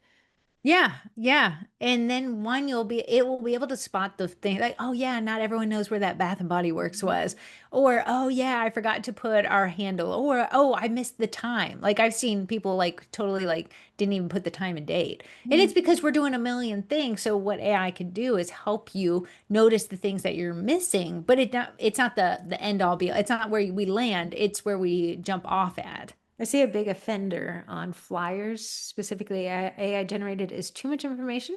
The flyer is supposed to be your title tag and your H1 tag and a few supporting sentences. What I find is AI is going to do exactly what you tell it to, and you say, hey, take my pricing sheet. It's adding a million disclaimers. The font gets too small to read. Yeah, So yeah. much information to try to shove, and it does a great job of kind of, you know, parsing the information in an imbibable visual form, but it's too much information. Remember that back and forth with your email is part of the sales process. If it's all in the flyer that they can't read, then what have you truly Yeah. accomplished? It was funny. I'm running out of my right here, running out of my cookie care cards. This is me asking you for Okay, them I do remember you again. requested Okay. that. So because I've asked Heather Did I now make the 50 first one? times, no, I had to buy them off. Oh, The lady went out of business from Etsy. So okay. now I'm desperate. Well, I've asked did you Heather, give me one that you already have? I sent you, this is where my story is. Okay. I've sent Heather, if you've ever worked with Heather, you know that you have to request it. The first 10 requests are just a warm Just up. warming me up. Just letting me know that there's something that's needed from There's me. something out there. Then you have to get creative. So like I'll send like Nothing gets me fired up when Corey's like, I got AI to generate half of it. I'm like, oh, just take him a turn. This is so funny. So I sent Heather like a screen. I sent her like me holding my last little cookie care card. I said, "This is my final one. Do you think you can get me some?" Okay, I still didn't get them. I While don't we're remember on, getting that one. I remember getting the PDF that couldn't that's export because you have picture. no. This is I've sent that. I've sent you like here's the coffee you would need. Nothing. So when we were at the beach trip on our way back, I put it into AI. Like, can you put this information on something that resembles my brand? The first little graphic it made was perfect, but it wasn't in a PDF format because I said, can I just forego Heather's existence altogether and make these myself? So I said to AI, I really like this. Can you turn this into a PDF? And it said, sure, yeah. PDF in 2 seconds. I click it. And my logo, it took, you see, here's my logo right here. All these dots were up here. They were just at the corner. And I said to AI, why would you do that? It was like, you know what? You're right. Great. I Let me need to push back there. then they moved all the dots to lower. And I said, just don't touch it. It could not handle that. So I do need Heather to Can I get that in please writing? make me a cookie care Um, card. you know, AI apologizes like my two exes ago. Like, absolutely, I'll definitely change my behavior. It does the exact same behavior. Wait, I'm why? glad, I'm glad you noticed that. Apologize. So that's our hot take on AI generated inspo. Huge tool. Definitely don't discourage it. Don't virtue signal to your clients that they're dummies. It's actually a great tool to kind of see where their head's at. But My, use it. can Use I it say right. one thing? You can if I can get a Diet Coke while you're saying the thing. Sure, sure, sure. Our goal as business owners is to get close with our clients. So by getting close, I mean we're almost rubbing shoulders with them when they come to pick up their cookies instead of being like, "Hey, what's your name?" You're like, "Hey, how are the kids doing?" When you put AI in between you and your clients, you've now stepped back from your clients in that relationship by one whole foot back. Because instead of talking to them as you would talk, you've put your response through AI and you've sent them copy and paste what AI said to you. instead of reading your grammar issues or your little quips, your go-to words, when you put that into AI, you've stepped back from your clients because they're not getting to know you anymore. They're getting to know your AI usage. So instead of your imperfect cookies when they're always perfect because you put it into AI, you've stepped back from your clients. You've taken a step back in your business. And that's the number one thing that when I see my competition leaning heavily on AI, it doesn't keep me up at night because Don't worry while you're about it. stepping back, I'm stepping closer. So Corey and I'm, I, exactly. I'm so sorry I got to interrupt you because you're just at a great point. thank you. Obviously, we run the cookie college, right? And Yeah. it's boots on the ground. Corey and I are tripping, forgetting icing bags, sweating through that, double booking a class. And then we're here to tell you about it. But when I see someone launch their competing cookie college and it's all AI generated, I'm like, Corey, like, don't even have to worry about it. Because that's you're taking a step back. You've put technology, you put a whole computer, in between you and your clients. People want to know that you've forgot icing bags like me and Heather forgot icing bags. Your clients want to know that you're a human being that doesn't have an obsession with the sparkle emoji. The word fluff, if that's not how you talk, your clients aren't getting to know you when I can get to know my clients. So, the way that I speak in email, the way that I speak on a post, is the same way that I speak to them when they come to the door and I meet them in person. What I have done is stepped back in front of everyone who uses AI because now they know Corey. Corey happens to bake cookies. The other people happen to use AI. Do you see where there's a difference there in your marketing, in your conversation, in your branding? So I encourage you, instead of getting mad at other people for using AI, say, thank God they're using it because Uh-huh. I'm not. One less person to compete with. One less person. That's why when we do these collabs, and we're going to talk about the collabs that we do, when I see a local person participate in the sugar cookie marketing collabs, I'm like, oh gosh darn it. Gosh darn They're it. boots on They the get ground. They're it. doing the thing. They get it. When Uh, I when we do these collabs and my local competition doesn't participate, I feel a joy in my soul because I'm like I have one less thing to compete with because they're leaving money on the table. uh-huh. And I like that because I like picking that money off the table and putting it into me pocket. I know. That's a great point. And it kind of alleviates the stress of that's not fair when you're like, that's evening the playing field and letting me get ahead of it. Yeah. Because Yeah. it's Be not a guy selfish that will about it. take your job. It is a person who knows how to use AI to incorporate in their job that will take Yeah. it. Encourage those bakers to continue using AI instead of being like, that's an AI. I'm going to say, I think you can do it better. I think they could make it even flatter. I think AI can generate even more. That's what I would do. Okay, well, as we move on to the cookie college and these boot camps, I know you have a review. It's about a collab. Would you mind reading it for us? Oh, go review the collab. So just tell them about the collab that we had on Friday. You guys asked. We used to do collabs a lot, and then we stepped back from it and you begged. So we're back again. This year we've done But a collab. we have done hardcore step back this year. We've done so many collabs this year. We've done one a month, I know, because I have to do them. And Corey has to bake them. But the cookie collabs are an interesting way. Now, is it the way you're going to get 1,000 comments on Instagram? No. Is it the way you're going to make $1 million? No. You're going to get a few more comments. Oh, look, if you guys are on YouTube, Corey is showing a massive uptick in her reach on You see, Instagram. this gray line is my typical post reach. This was my Friday one. So she's not only reached more bakers, her post has reached more of her following, which are the people, it's bakers, unfortunately, sometimes, but it's also the people who can give her money, which is the goal of that. So I know some people are frustrated. They're like, I didn't get a lot of comments. It wasn't necessarily, that's not the end goal. One, the big win is you're able to post content to your audience that's different from what you typically post. That's the Yeah. whole win. So even if you got 0 comments, you still did something different and broke through the algorithmic constriction. Construction. Like the constriction, Yeah. if that's The something you, hurdle, the yes. On herd. top of that, you got comments from other bakers that allowed that constriction to alleviate to reach your followers. And then on top of that, you were able to experience a new content bucket type, right? Yeah. So I A never great want to see the excuse to sad post. faces or I didn't get as much reach as I thought. 7 comments, that's great. anything over the two I normally get, I'm screaming, crying, throwing up. Yeah, our collabs are always trying to incorporate both cookies and business and marketing. So this past one was our easiest one, and it was Meet the Baker. It's just introducing yourself. Corey, and I always say you'll get more engagement and reach if you actually do this. You're actually in the kitchen, right? You're not reusing content. So Corey Yeah. went, she recreated her logo. It wasn't required, but she did. And then we went to my mom's house and took a bunch of photos of her holding her logo cookie, and she was able to use that. And she said, I'm going to use that for the rest of the year, different types of those photos that we took, and introduce herself back to her clients. This is me. And then she did a cute little take on it. She did two truths and a lie, which is an engaging type of question. Which one of these things do you think is a lie? It was her five husbands, which I allegedly think she could actually be hiding three husbands from You me. know what's so crazy? My husband, not on social media, said he has a fake account. And he said, it's so funny. I read about your five husbands today. Oh, even if it reached Nate, we've reached the unreachable. Yeah. Also, wild to have a fake account and admit to it. I mean, I have one, but I don't admit to it. But oh yeah, so the people who get it get it. This is a way to again differentiate yourself from AI. We don't allow AI generated images Yeah. in these collabs. So the people who are participating, which I can actually bring up the numbers, we're at a 63% participation rate. We had 48 bakers total. Can you bring up the past topics that we've done? Here's the thing. I want to talk about content buckets. We've talked about it ad nauseum.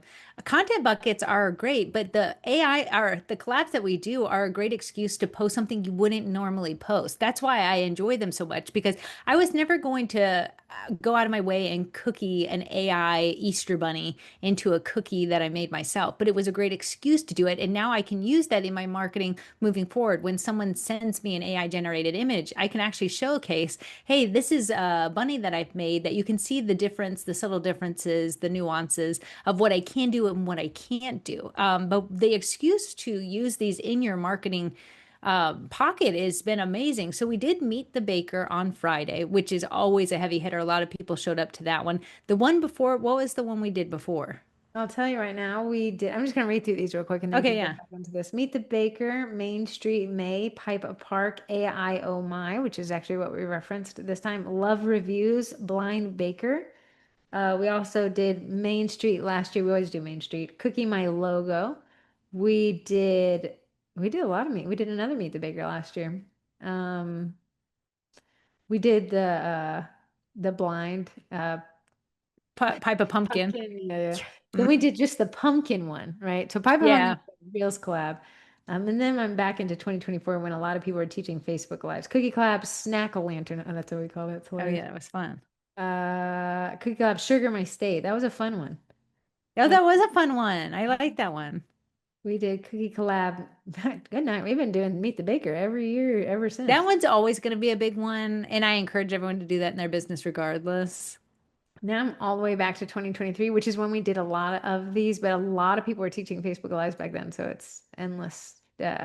Okay, well, that just Okay. tells you I wouldn't have done a pipe a park outside of the collab being an excuse. But what it did was made me a resource. It gave me more content to go off of. I went to a local park and local people were like, we love that park. It gets really sunny in the afternoon. I was like, oh, that's a great tidbit. Thanks for letting me know. And these are great excuses. If you're like, my area is oversaturated.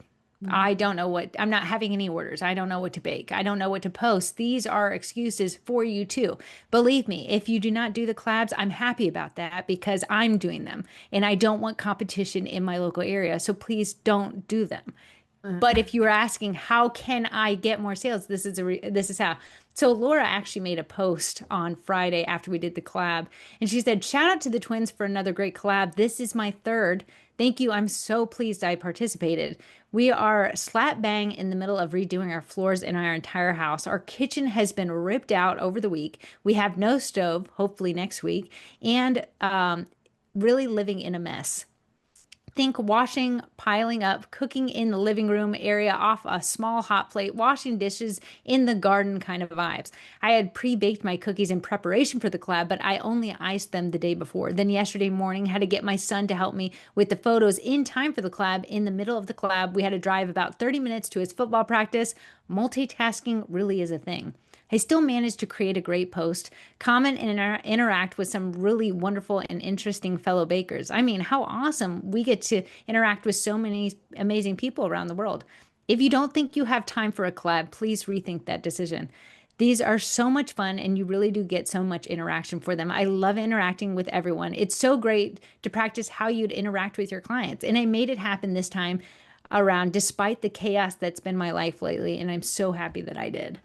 Yeah, it's worth it. We had 48 people sign up and 64% posted. 33% of you didn't post, and I'd say you missed out. And Um, some people who didn't sign up posted. oh yeah, 'cause I guess he's Bless, ah. bless. But here's what we're gonna do. The next one is pipe a hobby. This is Corey's idea, and you're going to turn something not cookie that you're into a hobby. Again, just kind of visiting, acquainting your audience with who you are as a person, something AI can't recreate, right? Yeah. So for my example, I'm into the hobby of cars, or I'm into this rug tufting thing, and I like my cats and I keep snakes, right? So something like that. It's not something you did in your past, it's something you are doing presently. Corey, what is your hobby? So I have to honestly really think about what my You know hobbies what are. I I call like, it? Just you want me to call it? yeah, I know you're please. not, I know it's not like a so hobby for you. Okay. But the mandala rock thing would be a cool cookie. I actually just donated all that stuff to Well, what I is your hobby? You like I walking. I like walking. I've been going to the gym, playing the piano. Not Okay. great at it, but playing it. Reading my Bible would be a good one. What's something else that I like to do? I'm not that We boring. love eating. We're just We passionate do. I about could put cooking. Olive Garden on that, really honestly, if I wanted to. I love my dog, You could make my your dog, right? last, my final pet. What we're doing for this collab, will be our first collab that we're limiting participation for. So do not sign up if you're on the fence. Do sign up if you're absolutely going to participate because you're taking somebody else's spot. Because there's an issue with the Instagram hashtag, but this is my first, the Meet the Baker collab. I turned everyone's profile into a hyperlink and I went through, clicked on each hyperlink, engaged, and Nice. I noted if you did it or did not do it. Yeah. So you've been tattled on by yourself. A lot of people were in the document live as I was doing it. So we had a lot of people referencing the document again. That allows us to get around this hashtag Yeah. shadow ban. If you like reading, if you like fall, like You love I know, Halloween. I do. I really do. If you're learning mahjong, if you Oh, like Corey, card games. Saturday. Oh, Saturday. sourdough sewing. I'm just saying we have these hobbies. Like, is skincare your hobby? Oh, Those you know are what would all do well things. if you took a skincare and turned it into Oh, that would my be little so sister's really fun. into the Rhodes, which is Justin Bieber's wife's. Why? Yeah, Elves if you now. turn Yeah. that into a cookie. Yeah. There's this And band that's popular on TikTok called Sleep Token, right? Okay, it's I don't know, so they're European or something. And I saw a baker turn them into cookies. The band, the Sleep Token fan base, made that post go viral oh, that's because they hilarious. didn't relate to the cookies, but they related to the hobby or the interest. And if you've always gone to a Morgan Wallen concert, put Morgan Wallen on Yeah, there. there you go. Because the Swifties, right? So Yes. you're going to appeal to this different audience, but it's also going to tell your audience, here's who I am as a human, which is the opposite of AI, right? So we're going to Yeah. be humanizing ourselves. You're going to get the bakers to engage, which isn't the goal, but it's a part of the benefit of participating. And it's going to allow you to pull from a content bucket that would otherwise feel weird. Because now you can It say, well, the twins made me do it. So Yeah, it's they bad. they made me do it. Our thanks Sugar Cookie Marketing for the excuse to post this. And it feels a lot more natural. I love a good excuse to make a post. And I'm going to tell you, I go kicking, screaming, gnashing of It teeth because I does. also don't want to do the collabs. But I'm so So grateful when I do them. And I've been forced against my will by Heather to do all of them. listen, they forced us to do this. It's a lot of work to just put them on. And I'll get the Pie of a Hobby one posted this week. I just have to finish up the cookie class kit we're working on. Speaking of the Cookie College is our membership. It is paid, but you can cancel anytime. It's actually a collection of 5 memberships. It's the Cookie College, which gets all the memberships and its own content. It is the Cookie Class Kits, which this Summerween is dropping today. It's the digital downloads. I actually have this great idea. I was talking to Corey about it. We said my digital downloads, which is 7 print files you can download, are going to be thank you related. But I'm taking it a step further. I'm going for the next 3 months to create thank you related digital downloads in accordance with the service providers. So I'm doing the Trash Man, Postal, Love delivery that. drivers. So that way, come the holidays where we do those things, you'll have these Yeah. put out there. It's gonna be cute. It also is a Baker's Business Basics, which is the foundational marketing courses to get your baking foot in the right direction, and the Transfer Club, which is transfers about 4 to 8 every month, just for $2. The next, also, we've unveiled these boot camps. So these boot camps are always included in the Cookie College, but they're the only thing you can purchase individually, $13. But when you purchase them, you can upgrade to the Cookie College for, you'll never guess it, $13 off. The next boot camp is cracking community groups. This boot camp is a lot of work for the baker, but it is the differentiator between you and understanding how much lead gen is going through Facebook groups, which if you're worried that Facebook groups will go the way of the dodo, they won't. Facebook released its own app called Forums that allows us to cut out everything about Facebook except for groups. So I downloaded it the other day. It removes every notification that is not group related.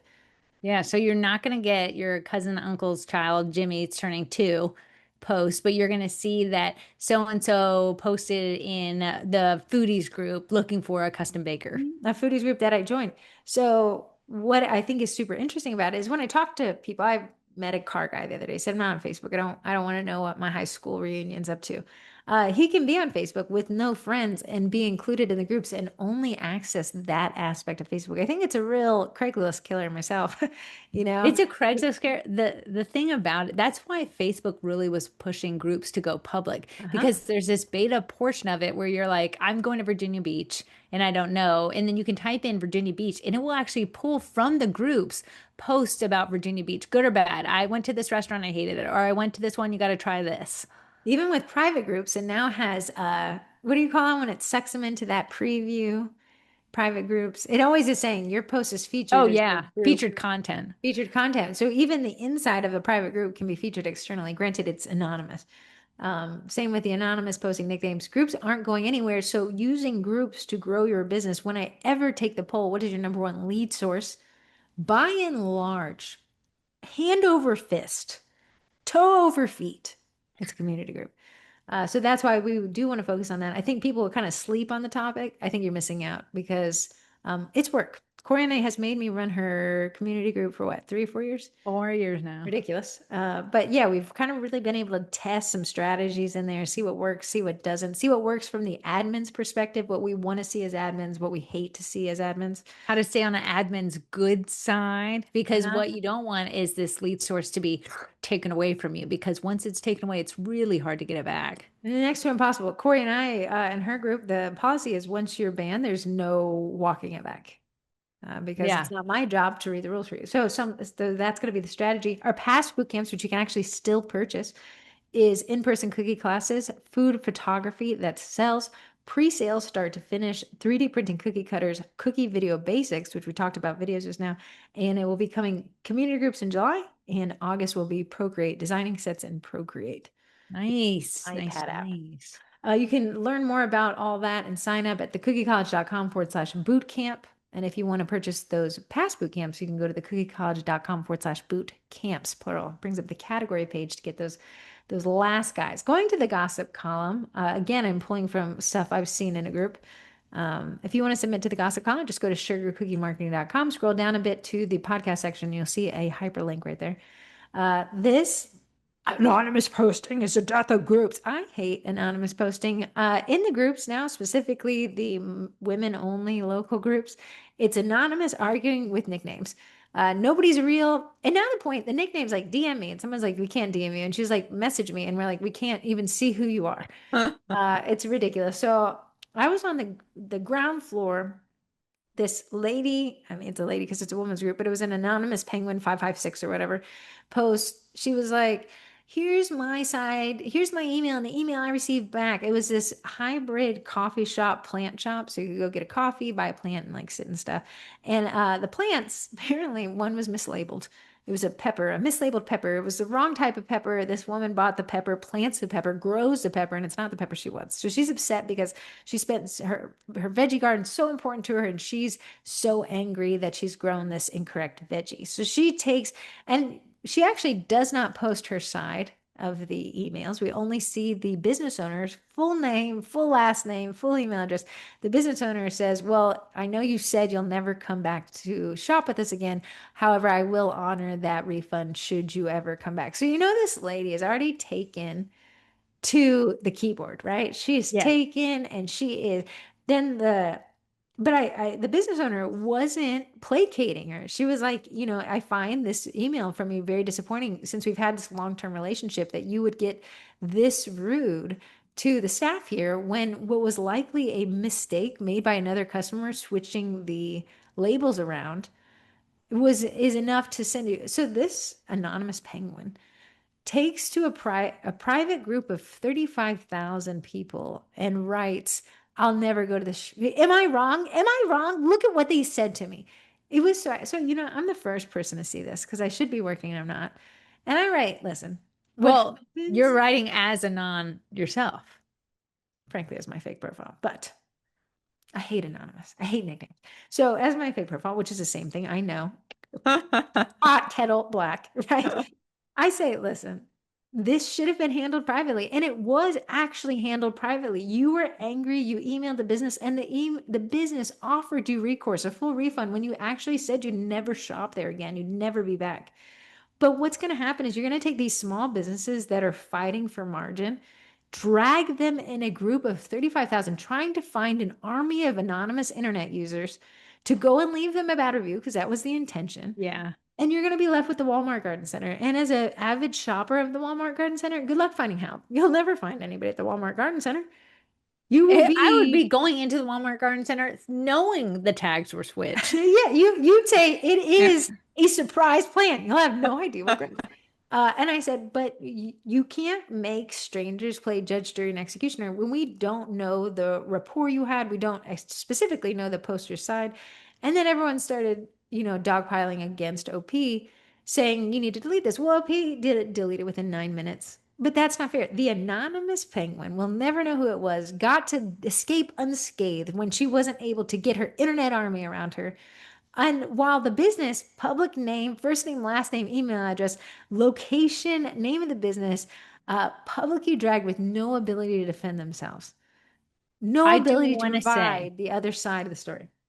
we don't allow we don't allow nickname comments, and I see them more and more popping up. And it's hard to tell everyone no nickname groups in here, so we try to remind people you are not anonymous to the admins. If a page is an admin of the group and there's multiple people adminning that page, every admin can see the nickname's real name and the anonymous person's real name. You are not protected. You do not know who someone else knows. You do not know who's friends with someone else. Your screenshot with your actual government name, as you have put it on Facebook, can be sent to anywhere. So The you feel protected behind these anonymous things. And you know what? I've never had the chance to post anonymous. It's never been rolled out to me. I think I've gotten on Mark's bad side, and he's like, "You will say it face to with your face, full or you will chest, not. that goes You will down. not say it at all." So Yeah. I've never been able to post it. It is not anonymous. As admins, I can click to the Funky Draft 229 and see that it's Post histories. Jackie. Uh-huh. Oh yeah. Yeah. I'm so sorry. Even as not an admin, I can see Anonymous Penguin 229's post history as an anonymous person. And you might think this, well, if the admins didn't want it, they disable it. Incorrect. You cannot disable nicknames currently. What I've seen in some groups that are so anti nicknames is the admin will screenshot your real name and post it with your anonymous content. Wow. So again, if you wouldn't want it read in the court of law, should you say it?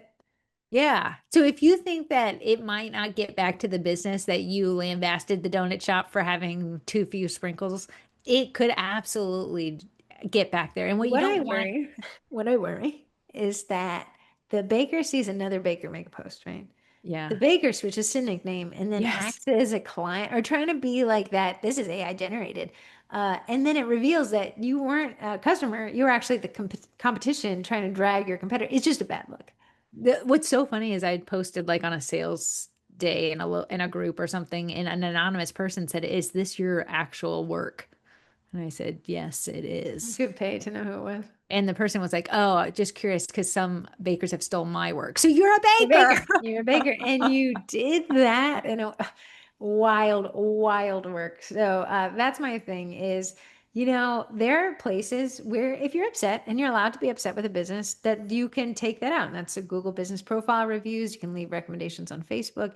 But when that wasn't enough and you've taken it to the reviews and you've taken it to email and then you go to the step further and posting it as a nickname, I don't know. It's just a bad look.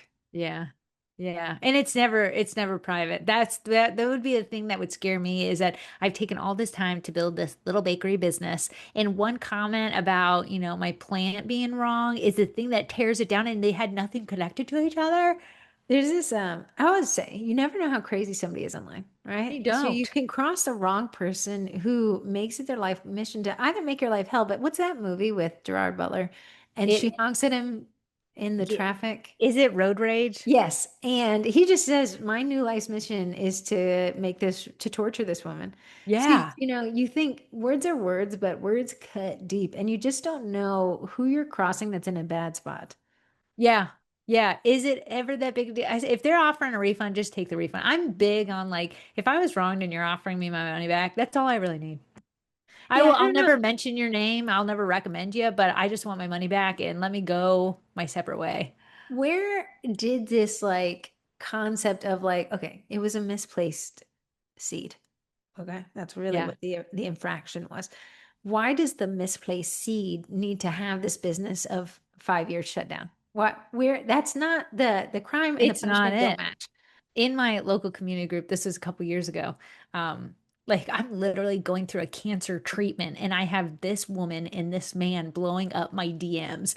Like I'm sitting on the table waiting for her to like come in, like my pants are off. I'm like, why are you blowing this up? This lady posted she had a bad experience with a cleaning company. It's crazy. The cleaning company, she didn't find it through the group. I didn't know the cleaning company at all, but she didn't have a good experience with it. So she posted in this private ladies only group. Here's the thing. What I didn't know was the cleaning company side of the story, but the man who owns the cleaning company reaches out and he was like, here's the emails I've sent, here's the refund I've offered, here's what she said." And she's gone around to all these group and she's literally just trying to take us down. Well, you know Mhm. what? That's not fair either. So No, me with my pants down, phone in hand, I delete her post and I no. say, "Dude, I appreciate you coming with grace and allowing me to understand both sides versus being like, "Ah, how dare you let her post in my group." He was like, "Hey, you don't have to do anything. I don't own your group, but here's the side of the story." Uh, Deleted her post. She's like, "Where'd my post go?" Like, no, and not it's not like they're today. posting one group, they're sharing it to 10, No, right? They're and sharing she it to had 10. shared it everywhere. And I'm not part of your internet army. I'm not your one-stop, poo-poo shop. Like, What Corey and I do in managing her community group, this is the strategy we've taken as the admins, is that if you're allowed to have a bad review with the business, and yeah, the business should, if you want to come to the group and say, I hired this company, I had a bad experience, what I'll do is approve it and I'll lock the comments. And I'll say, because we can't get both sides, but you're still allowed your opinion, but we don't want your opinion to go viral without the other person be able to defend themselves. Also, we don't want that in the group. I'm going to allow the post to go through, but I'm going to lock it. yeah, yeah. So you can take it, read it. The post will fall on not a viral thing because no one can comment on it, but you can take that with you as you will. And I will say, from leading these community groups, I've had people screenshot other people's comments, send it to the business I think owners. it's The business private. owner comes to me. I don't know what you're doing, but I know that what you think is private is not because people are Uh-huh. screenshotting it and sending it. If you don't want to read it publicly, don't write it privately. Yeah, it scared me straight. You ain't gonna see me You lambasting guys want like nobody. just this sidebar? In Corey's community group, this girl had gotten her toes done at a local toe nail shop or whatever, Toenail shop. pedicure. And a girl had they chopped her toe clean off, basically. I'm being sarcastic, but it was like, she was like, they said this was my cuticles issue. But I'm like, even in my head, I'm like, Like they the a cut, and secret. she had a picture of her feet. Her The toe. the cut was literally done by like a utensil. Like it was a sterile utensil has done this cut. It wasn't like a Did cuticle not issue. lambast. She didn't even mention the business. She said, I went to a local place. And I was like, and she was like, is this normal? Or is my toe being severed? And I said to Corey, technically, she didn't lambast the business. She just asked if so we approved the post. And I went to the comment section and I said, if you want to know which shop it is, DMOP. as far as what she asked, answer the question. Is this a But normal I second toe also or want to not? say to the lady, you know that's not normal to lose half a toe in an appointment. You don't So need to be I had asking to the babysit internet the whole that. thread and delete every instance of someone saying, just name a retriever. But yeah, I was like, girl, get your toe back. Go back to the store and give your Get toe your back. half of your second toe back and go get your money back while I you're was, there. I was on her side for that one. That was, they did you dirty. Upcoming events, the collabs. We have the Cookie That Hobby collab. I'll post it. It'll be in 4 weeks on July 24th. It's always the third Friday of each month. CookieCon Happy Hour with Heather Campbell Berkshire is actually tomorrow. I just pinned a post about it in the group. If you want the details, it's at a coffee shop just 5 minutes off of from the Rose and Shingle Creek Hotel. A midsummer membership sale. Typically, we said the only way to get a discount for the Cookie College is by attending one of these boot camps. But for 1 week out of the summer, you can actually get the Cookie College at a discount by not having to spend that $13. You'll just get that discount without the $13. So it's the best way to save outside of the Vendibility, that 1 day sale that we're coming up here in 22 weeks, which sounds horrifying. I can't believe we're in July. Happy birthday, America. Yeah, 250, 250. I'm sorry, an aside for that one, TikTok, my algorithm, the only thing I want to watch is Europeans experiencing America for the Oh first my time and having a goodness. blast. Like this guy goes, and I'm like, that's a Cracker Barrel. And he's like, this is the best gravy I've ever had in my life. It's just, One one dude goes to Walmart and he is mind boggled of like is about it the the way he's like, olives. the size of the meats are so large Yeah. and huge. Yeah. He's like, who would ever need this many olives? Like, and he was like, I love that the American flags are hanging. Like, they're noticing things that would just not be something I would notice that, like, an American flag's hanging from the middle I of a never would see Costco. that. This Yeah, I would never see that. Japanese guy, he is found these Americans at a gas station and he's so excited to be there for some and I'm so sorry, I do not follow the sport of soccer, but a lot of them are in Texas for some reason. Yeah. He's at this Texas gas station. It's the middle of the night. He hardly speaks English, but they've got bought him buzz balls, those little alcoholic circle drinks. And he's like, my first time buzz ball. And then he drinks it, shoots it. And then everyone's cheering for him. And he's like, I love America. This It's just, it's devastating. been so, like, they discovered that we have endless refills of soda, Oh, which they I don't didn't have know. ice in their Yeah, drinks I did not there. know that didn't exist over there. So he's like, "Can I refill this 1,000 times?" And they're like, "Yeah." Refills on coffee, they don't Yeah. have it. They don't, they've never, so the funniest thing is they don't have ranch. So Yeah, there's, the TSA. TSA had announced that you can't take the ranch in your onboard luggage. You have to check it. I mean, it's Yeah, pretty. because I guess they had so many people bringing ranch back. You know what, actually, and this is subliminal marketing. I said, you know what, ranch is good. So I bought a salad and put ranch on Did you it. know? I was like, you know what? IHOP pancakes are great. And I You wanted to go know, to Cracker IHOP. Barrel does have something going on with them. Yeah, it was so entertaining. If you haven't seen it, and then it was funny. This guy, he's from Europe. They got all the cool accents or whatever. Yeah. He's here and he's walking in the morning and he's in like Texas. There's a fire, a wood fire somewhere around him. Like he's like, the air's so foggy, but everyone keeps telling me good morning. He said, everyone's been so nice to me. So he was like, I would love to stay in America until your birthday on July 4th. I can't imagine. And they did it. They got him a place Oh, to that's stay and rescheduled so. his flight. I And mean, so he if you're gets gonna to, July 4th is always great, but then this 250th, is just yeah, gonna be like over the top because it's I gonna see be so everyone. crazy. Yeah, Uh, no, if you have any time on your hand, that will make it you feel really just makes good. you be like, wow. And then they're like, look at the roads, you can see mountains. And some guys like their cars are so big and they're so fun. Yeah, the one thing, the ice cubes was interesting. Air conditioning in every building is Yeah. fairly. Yeah, did not know that. Did People not. from Washington State, I didn't know you guys don't have heaters. I guess they don't need. Yeah, they have Heater. like a nice balmy temperature, but eventually sometime they're a little chilled. I know, I Or know. maybe it was they don't have air conditioning. I remember, but my cousin lived there for a bit. So yeah, I was watching these people from other countries experience America. The guy, this woman's interview, she's American and he's Japanese. He doesn't speak any English. She was like, "Hey, are you from Japan?" He's like, "I'm Japan. Don't know English. Very excited." Yeah. Just really true pure joy. So they had a blast. Upcoming major holidays. Summerween is more of a vibe, but it does have a start date, June 27th. So our cookie class kit that will drop today is Summerween based. It's very cute. I did a 10-hour day yesterday working on it. So I should have it up. I'm done with the PowerPoint as we speak. It's the beginner intermediate class. We took a poll. We'll be going back. to beginner. I think it was great to test it out and see it. A lot of people said they would much rather teach more inner or beginner classes, so that's what we'll head to. Will the design stay beginner and you'll have more icing colors, or are those going back to the We original so gold? I don't mind using more icing colors. It's more the designs just need to stay on the beginner side. The having more icing colors does make the cookies more interesting. It makes it more cute. The thing I didn't like about the intermediate classes and why me and Heather don't teach them is to make 2 bags of icing per one is a lot Oh yeah. to do. Right. So now So we're we're at 10 going back bags to in this class. Two, 5 colors, 10 bags, which is too much. yeah. It's a lot of icing. The So designs we'll are very either cute though. do 4 bags or 5 bags, but no outline bag Very for it. interesting. I have a whole new respect for designing cookie class kits after seeing what Corey has to do to marry not only the theme with the difficulty level with the colors. It's so it's the bane of my existence. Yeah. I have a Well, bad attitude. and we've done this will be like what, the 40th one or something. I know. Summerween is in a week. It starts June 27th. Apparently, it's the vibe of Halloween all through July. And the what makes it fun is like so instead of carving a pumpkin, you'd carve a watermelon. So it's And a like you watermelon with a jack-o'-lantern face. yeah, and like if you were having a party, you'd put the jack-o'-lantern face on the cheese of your hamburger or something In the like class that. kits, I get for some odd reason I get tasked with naming the individual You do. cookies for the PowerPoint. So I did Coke. Oh no, tree.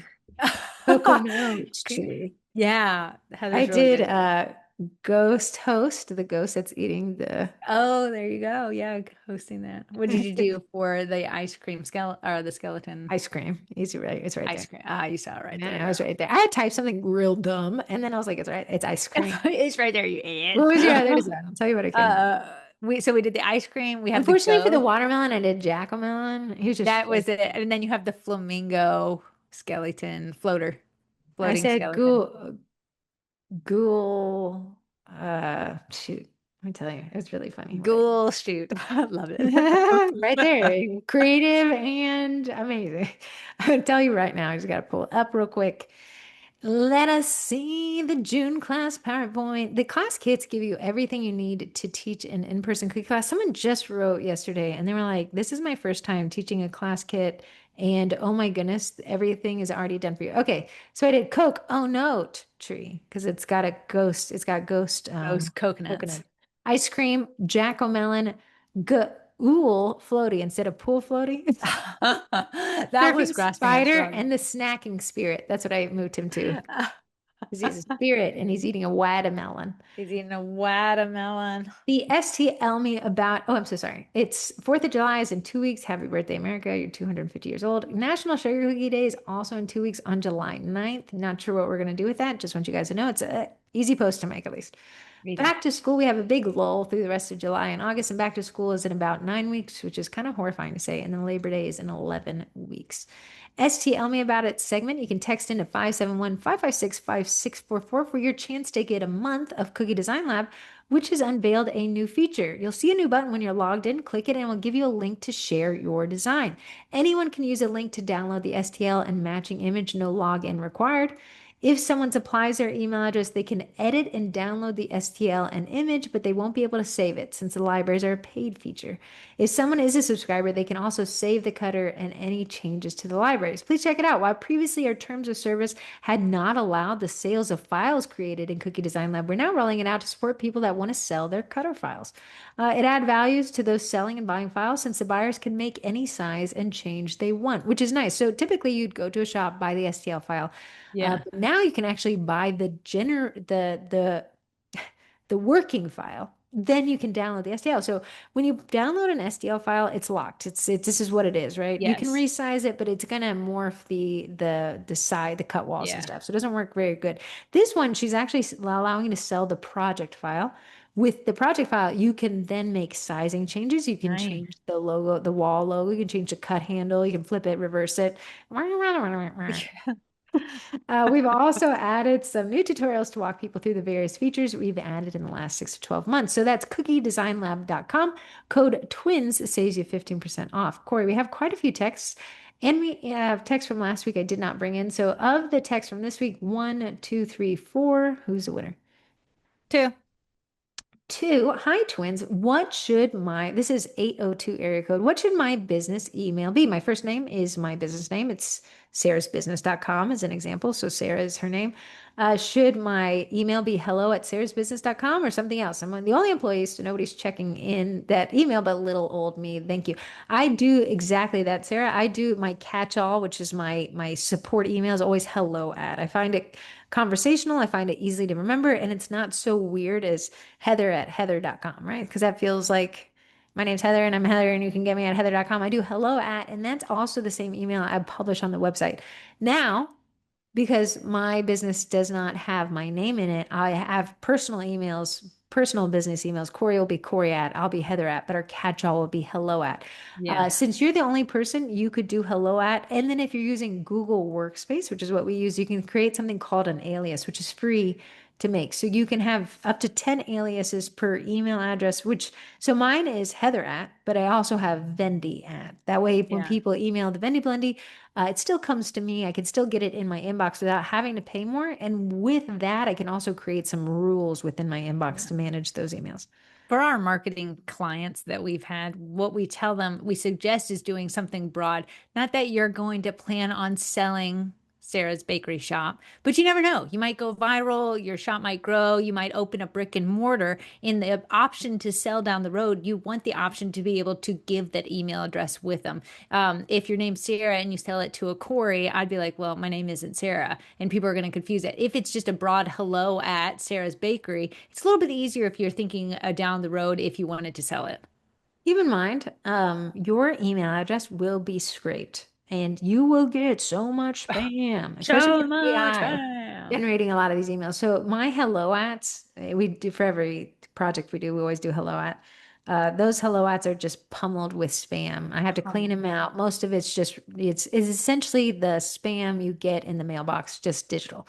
So Yes. in what is running your business, the email that runs your business, I don't necessarily want it to be bogged down by so much spam. So my catch-all will be that one, and then I'll have my personal one kind of run the business.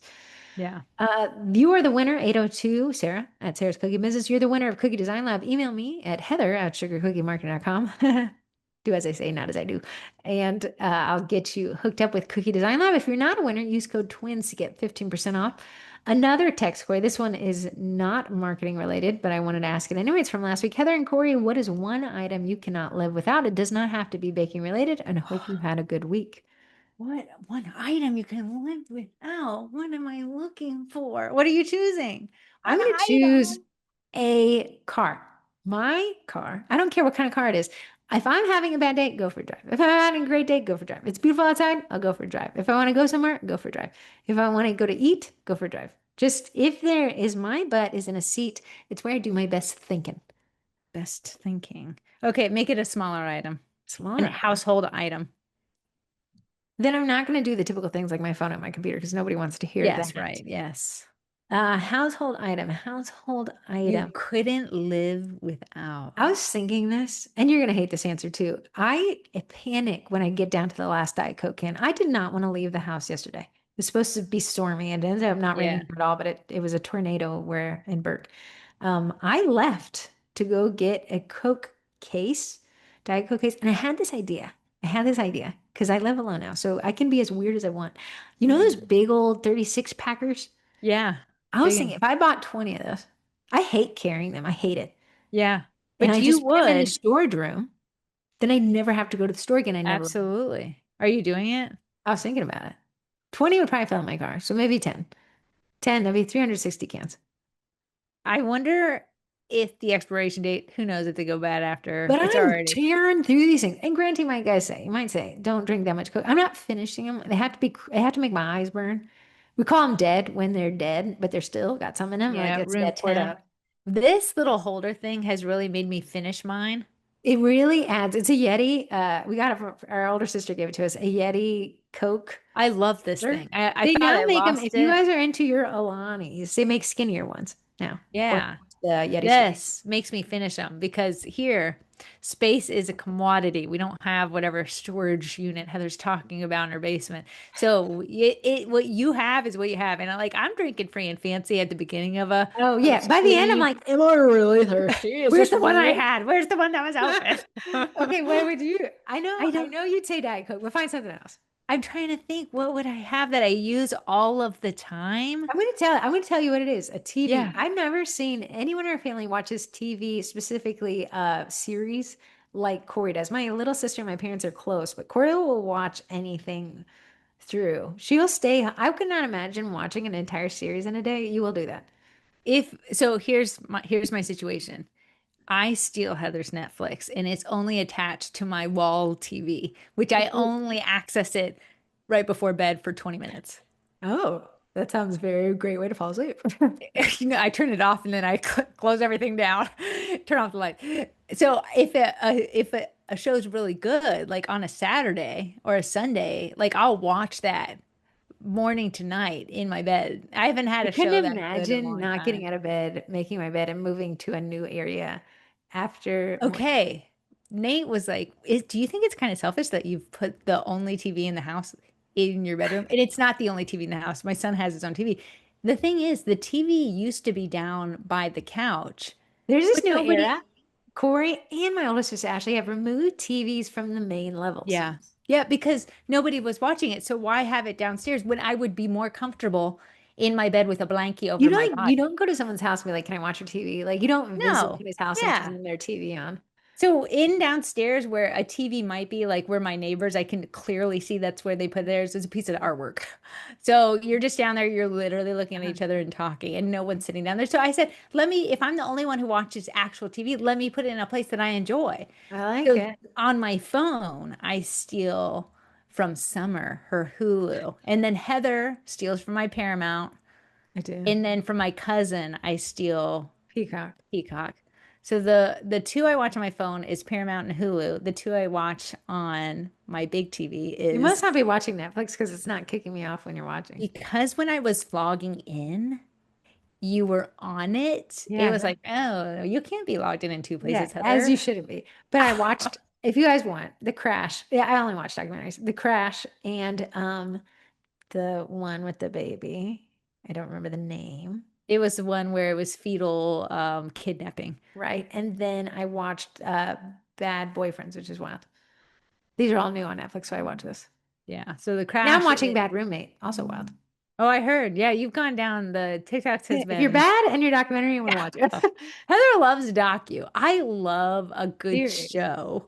I Like don't love a good show. I tried to watch one the other night. I got the cats downstairs. We brought snacks, and I was like, pluck my eyes out. I would love to be You don't watching a like the documentary. character building? No, I was like, this is Heather will watch weird. a sitcom before she watches Game of Thrones. Yeah, I did watch Game of Thrones, but my ex did.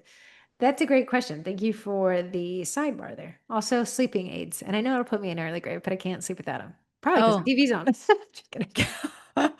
Another text. Howdy from Texas. Should we experiment with A/B testing if we're using email marketing platforms like MailChimp? It's A/B testing is this newer technology where the platform can actually shop around two types of headers of titles to see which one gets more clicks. Whatever wins the A/B test becomes the primary.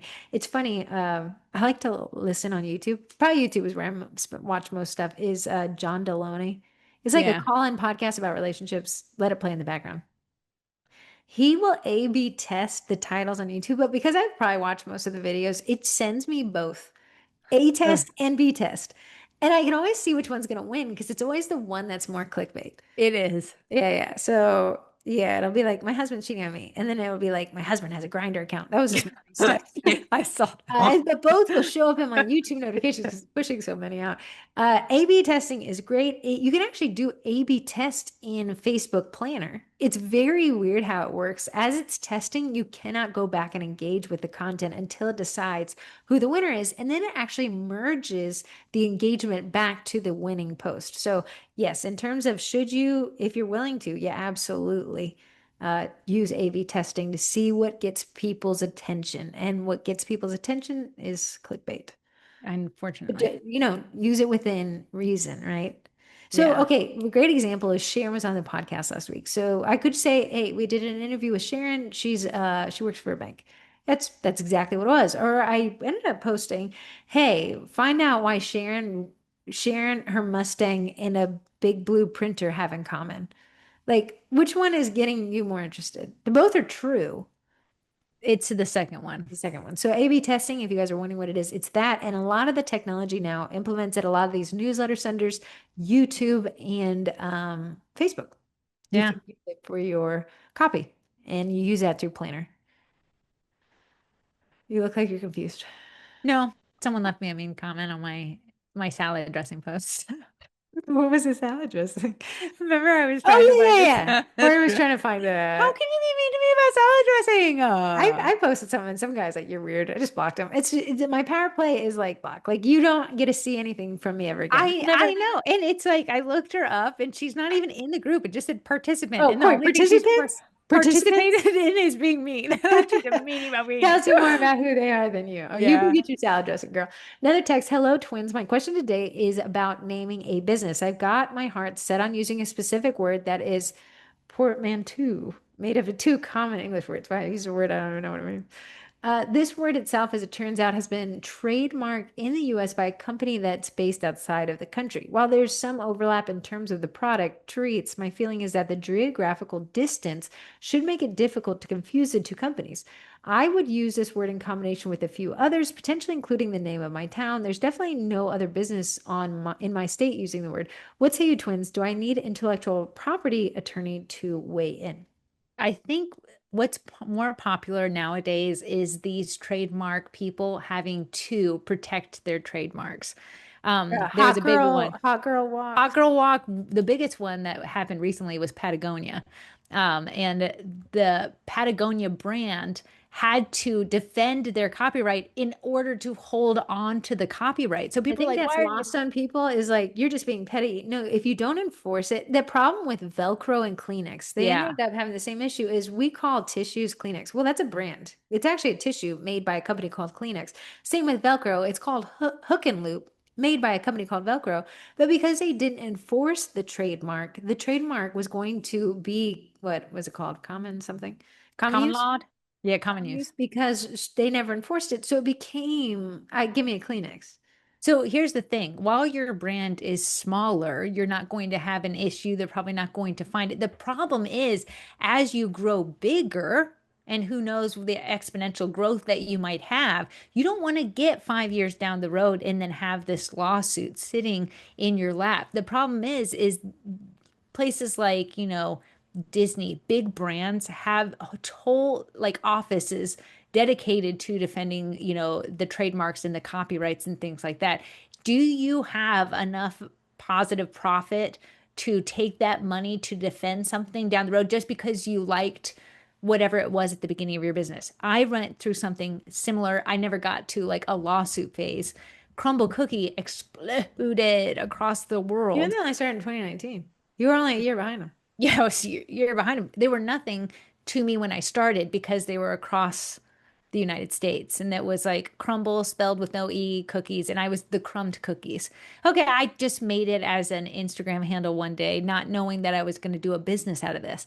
As crumble grew and as the crumbed cookies grew, I started getting people upset with their orders from even though it was a crumble cookie order that they had gone into the store. Then I had people submitting their resumes to work with me, and it was not me. And you see where it was muddled. So I saw the writing on Well, the good thing road. because Crumble ended up suing people for trademark infringement, but Yeah, you had already yeah. rebranded.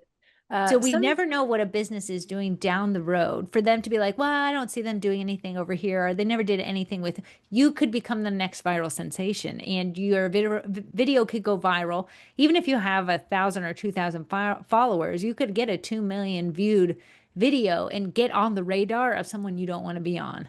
I did go down the wild world of trademarking to trademark sugar cookie marketing just to really see, not that I was going out for, like just to see what it was about, right? So it ended up, I filed wrong. You don't get a refund if you file wrong. So I ended up when you file incorrectly, all of a sudden all these attorneys email you, like Yeah. you publish it somewhere, like this person's an idiot and filed Yeah. wrong. All these attorneys reached out and they're like, we can file it for you the correct way. So I did hire an attorney and it was $700, $800, not chump change. No. But filing it, it was like sugar. It's like you cannot enforce the word sugar, you cannot enforce the word cookie, and you cannot enforce the word marketing. You have to be able to enforce all three together and prove that they're used together. So I'll be curious, whatever your name was, if it could even be enforceable. But like Corey said, are you willing to change it down the road? Are you willing to deal with a lawsuit or even just a cease and assist and pivot there?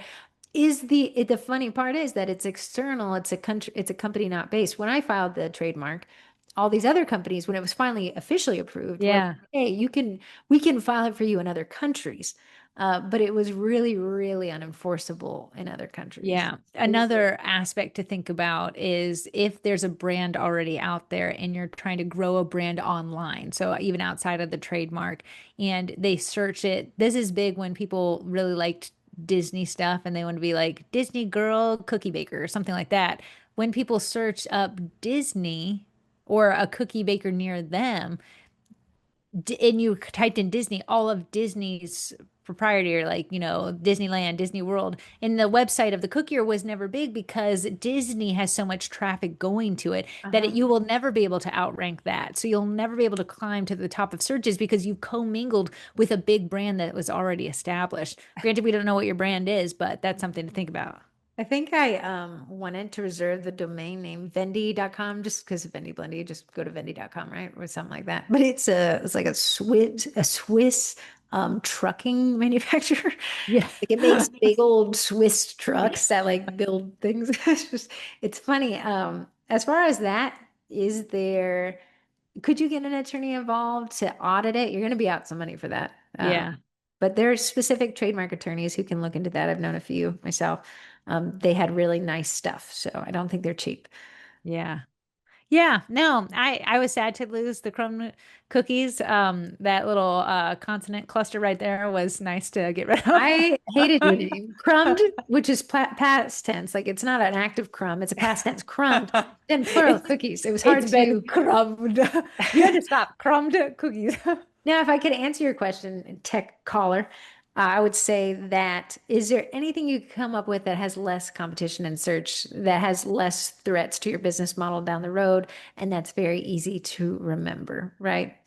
In terms of marketing, what's easiest is best in terms of client recall. We only have so much stuff to remember. I can't remember anything myself. Um, last one.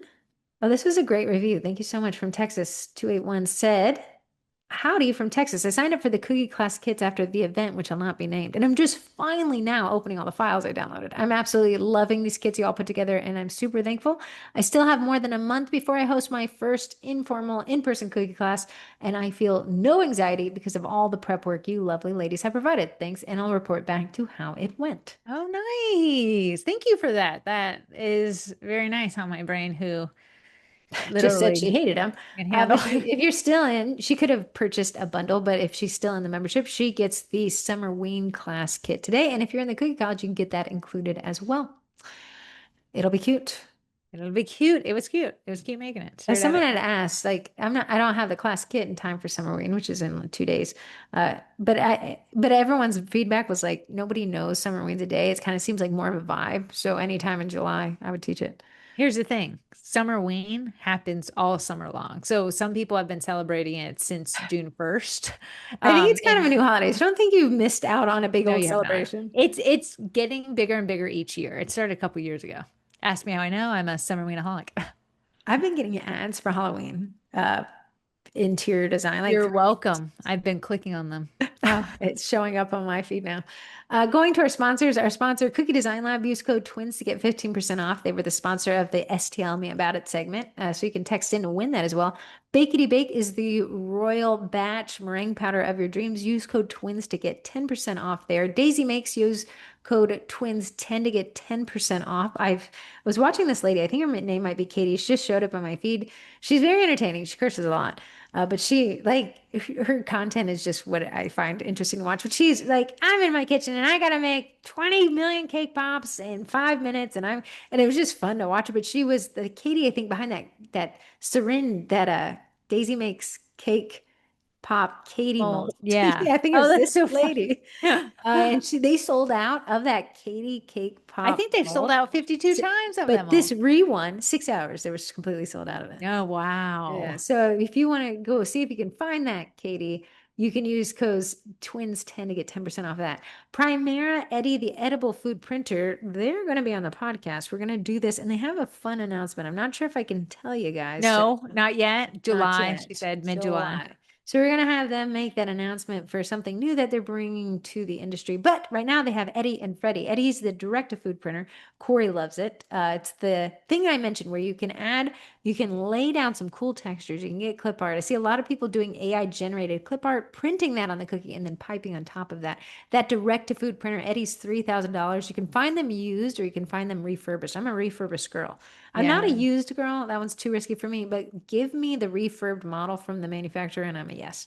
Yeah, yeah. So you can get that through Primera. Once you get your Eddie, you can also score for free an hour with an Eddie expert, and they'll go over with you how to print, how to level your bed, and everything like that. All the technical things to get you printing and ready to go. Just have some cookies baked and iced. You don't have to, but it just makes it a little bit easier. Yeah. See the proofs in the printing, right? Yeah, there you Back go. when Eddie first came out, they gave you like the hardest cookies in the world to test on. And you couldn't even eat them. They were as hard as a rock, But but it it was was just a good test to on. test, though. Chloe It and I was, were like, let's eat it. We're like, oh my goodness. Oh my these goodness. are They hard. discontinued that after they realized people were like losing teeth. But and final Bosch Nutrimil code sugar cookies gets you $20 off. Now they're running sales all summer long. So definitely check back in. They do send me an email when a sale's coming. I should make more posts about it. But I think they just ran like a Father's Day sale. So you can definitely get that stuff off. Side note, before we move on to Twinterest, it's Amazon Prime Day for the next 3 days, Tuesday, Wednesday, Thursday. I think it even goes to Friday. I've been updating the group's Amazon Prime Day list. What do I need? What do I need? Yeah, I wanted to talk to you about some thoughts I had. They have a lot of totes at a discount. And I'm talking to, and I know like Camel, Camel, Camel, check to see if it's a real discount. Honey, the PayPal plugin also Yeah, tells you if it's the lowest price. They had Judy's meringue powder if you're interested in that. It's a nice. gluten-free one. I They do get my they discontinued the hold on, someone's attempting to come in. Hello? I think it joined was the my son. podcast. Maybe it was your dog. Oh, grabbing the door handle? Hold on. Anyways, I'm gonna talk while she Oh, reprimands. it was my dog. It was. He No, put his maybe he face needs to against the give door. me a cheese. They have, and this I was talking about with Corey. They have, and it's not a great gift. The e-gift cards, it goes to email. You never know if somebody ever gets it. But Yeah. Bath and Body Works, so it's 20% off. So if you spend $50, if you spend $40, you get $50. Well, I'm going to spend $50 But on if you candle spend sale 40, you get today. $50 15. worth. No, $50 worth of it's 20% off. So if you buy the gift card, that's $50, you only Yes. spend 40 So you get $10 for free. for your $10. That If will give you you a candle on Black Friday, a I whole know. free So if wicker. you, but I'm like, and just text it to yourself. You have to immediately send it out. So it's not like you can add it to your cart and check out. It's not a physical one. I'm just saying. Me and Heather will stock up. I'm burning the remainder of this one, our summer one. I burnt him all the way already, but I've moved on to, I went to Walmart and had fall candles, 3 wickers, 13 Yeah, bucks. but they're nothing like But Bath and mom came Body. over and she was like, was that from Bath and Body? I said, no. Some things I have in my cart that I'm not going to buy, a Bounty pack of 8, the thinner ones that aren't Why didn't that, you just get those at Walmart? because it's 15% off on Prime Oh, Day okay, okay, deal. okay. Is it cheaper than Walmart? It looked like it. I did the honey price check thing. It's the lowest it's ever been. There were some cat toys I thought were neat. Um, That toys uh, would be good. Something to find the studs in a wall, but it also told you if there's pipes or plumbing there, that's on sale. This is just in my cart right now. The refrigerator filter was on sale. Oh, that's a good Like, the thing one. wasn't cheap. Those, okay, and I'm not going to buy this, but I did just want to look at it. That Samsung TV that looks like a picture. Yeah. It's Look at 10% off. you. I'm Look not at buying it though. I know you would you. love to nestle behind that in Look your at bed. you. And then Wow, I have no idea this works. You know, Wow, the hair company Yes. products, they have this anti-humidity spray. I've used it forever. I'm not sure if it works. That's on sale. These are just some things I added to my cart. Interesting. I do buy my vanilla bean paste and extract there because you can really get a Mm. lot. In the ones Um, I used to buy always would go on sale for Amazon Prime Day, but they've since gone out. I know it says currently unavailable, so I had to switch. But those oh, are good ones to I do. will be buying this. I always buy Muscle Milk protein powder. That's on sale today because it's going through. If you go through at least Amazon on your phone, on your Yeah. computer, it tells me the things that I've bought in the past are on Prime Day deal. Ones that deal towards bakers, since Heather's literally telling us Parchment about our paper. The household parchment paper we supplies. use for class is 20% off The today. scribes, if you like to do those cheap scribes at class, that's a good one. That is a good It's one. risky click to do the piping bags because I found some of the piping bags explode. They're like not all great. It is always Um, a risky click. Food safe gloves are usually ones you can find going on sale. Aprons, if you like to provide aprons for the class or get themed aprons, you can find those on sale. Boxes, bakery boxes, sometimes those go on sale. Some of the those cookie stands that you mentioned in the class, Oh, the the boot stands, the camp, they're on video boot sale. camp that we did, those ones are out there. That gel, household cleaner gel for mold, that's on sale today. Oh, I just bought one. Oh, you did? That this thing's phenomenal. If you guys ever have mold that's stuck in a Mildew shower, in your shower. you're gonna want this. A lot of the cabling I use to connect my computer with like a projector, that's on sale. My favorite socks are on sale. Add to cart. Like you, I because like to load up you're my running cart. out of socks. Yeah, I'm getting holes in them. I wear these suckers. One time when I first met Corey, she had gone to a networking event where a flooring guy worked. And Yeah. he said the most damaging thing to your carpet, don't wear tennis shoes on your carpets. Don't do that. If you've ever, I like to take my shoes to the shower and use a drill bit with a cleaning pad stuck to it to clean off Yes. my shoes. It's disgusting what comes off the bottom of your shoes to try to get it white again. But anyways, he said one of the most damaging things you can use on your carpet is your bare feet because of the oils that your skin secretes. So I've Sure. always worn socks at home, which happens to burn through. Are you fighting with the dressing person? No, I'm looking in my Amazon cart to see What what's are you going on sale. seeing? These What are you seeing? Where you got eyes on the floor? biodegradable 8-inch by 7-inch quart plastic zip bags. It's what we use at cookie class, so people take the rest of their icing homes with them. That's a good one. That is a pack of 100, 30% Here's off. the thing, and I think this is weird. They have a lot of air purifiers on sale for Prime Day. I I think these air purifiers truly suck up dust, but they also have my Dyson vacuum. I think it's the V8 or the detector, whatever. I don't know. It, and you can say you hate Dyson, you can say you love me. The ease of use of stick vacuums and the amount of crud this thing crud. vacuums up. The Enco meringue powder is 20% off right now very for a nice. 4.4 pound bag. We've The lost a lot. skeleton I wanted for Halloween is currently unavailable. Shoot. Apparently, a lot of this stuff does tend to sell out. Again, you can check on websites like Camel, Camel, Camel, or use the Honey extension that tells you if you're getting the lowest price or if they just bumped up the price and discounted it for today, which True. is not a deal. I don't have kids or a husband, but if I did, I would get that skylight calendar thing. I was thinking about that, but that has to be a universal effort in the household to Uh-huh. make it work. But it seems so cool. That's on sale as well. A lot of those, you guys have Alexas and I don't. But a lot of those ones are on sale. Those ones with the screen so you can see if she actually Oh, pushes. yeah. I almost have too many Alexas because I've run out of rooms to put her. Yeah, yeah, there's such She's the thing everywhere. as too many. She's Anyways, everywhere. go check that out. I'll be posting some of the deals, but if you find some deals, add it to the thread, Yeah. the Sugar Cookie Marketing Group. What was I gonna say? Oh yeah, your Twinterest, my Twinterest. Okay, you see I gotta focus myself. I'm gonna show you my makeup today. I saw on TikTok, I have hooded eyes, which you see if you're on YouTube, the I don't have that flat skin that people have above their eye that the makeup artists with perfect Yes. wing eyeliner have. So when you have hooded eyes, which means you have a crease and you draw eyeliner up like people would do, it disappears into your eyelid socket, is what I'm gonna call it. Yeah. Your crevice. Prev. So what they said on TikTok is do puppy dog liner. Never heard of it before, but it's for hooded people. And you see the ridge of your eyelid, Yes. draw straight down from there, and that is actually the shape of a winged liner for a hooded I eye. see you You are drawing it see? down. Yeah, and I made it shorter because it was getting a little goofily long. with the tape thing. So I did not use tape for this, but I did clean up with micellar water and an angled brush. Micellar or micellar? I have no clue. Micellar sounds better. Whatever that is, it really does clean off makeup, right? It's unlike any other makeup product. That thing will get makeup off anywhere. So I put it on the angled brush that's like a Yeah, harder tip, and then I just clean up the edges, there you erases the go. Well, blob. it looks good. There's your compliment for the day. That is my twin twist. What is yours? I don't really have one. Tonight, girl, get you some hobbies and some interests. Nothing has happened in your life. Well, I made some cookies for someone had to put their dog down. He's 15. I thought it would be a good idea.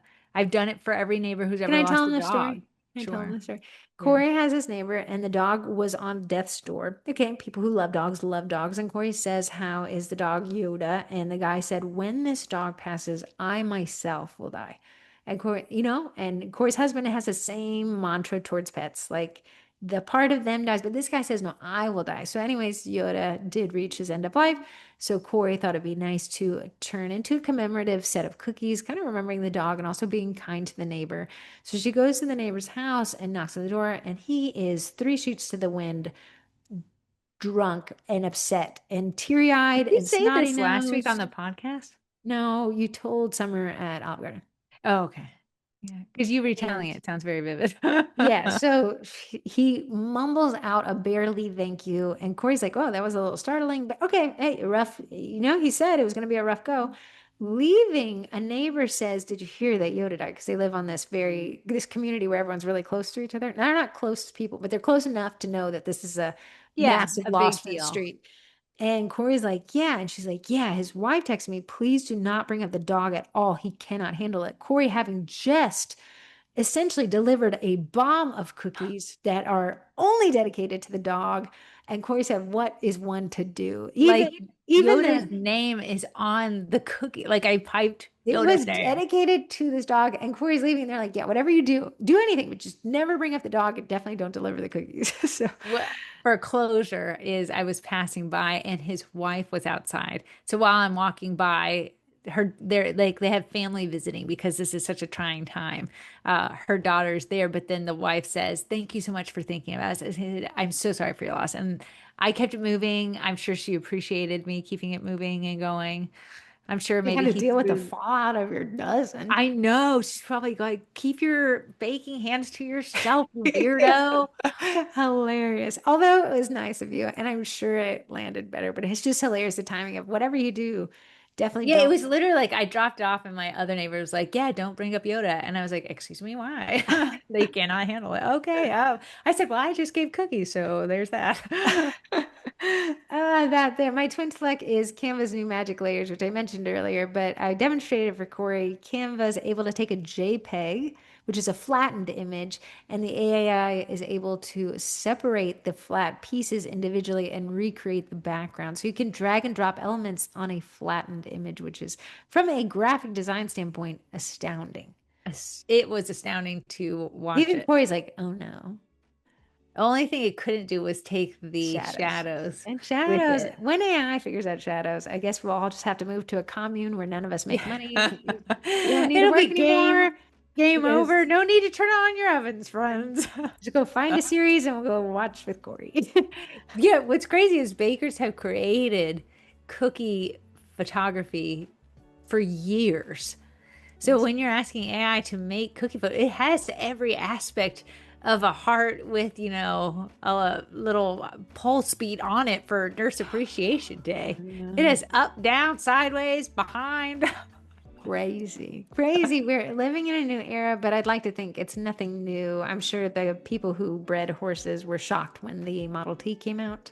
I said if our older generation opened a smartphone and said, "Wow, this is the future," this is my old person moment. Or I said, Because "Wow, this is AI." we millennials. So Yeah. we call what the offensive term is like, you're such a boomer. I call myself like, oh, sorry, I was so boomer about that. I had my flashlight on my phone. Someone's like, the flashlight's on. I'm like, oh, excuse me, boomer. In it, so what they call millennials as we approach that? What's this newfangled technology? Millennials. Yeah. Such a lineal thing of you. You're such a Len. A Len? You're such a we're gonna be Len. a Len. I feel like it. A Len pause. sounds like Wait for you to derog- Len pause right there. A Len is derogatory, and I just heard it, and I felt like it was derogatory. Stop being a Len. We won't call you one. Okay, guys, we'll see you next week on the podcast, or maybe our AI generated selves will be hosting. You YouTube. never know. You never know. You never know. See you later, twin. See you later, Dawn.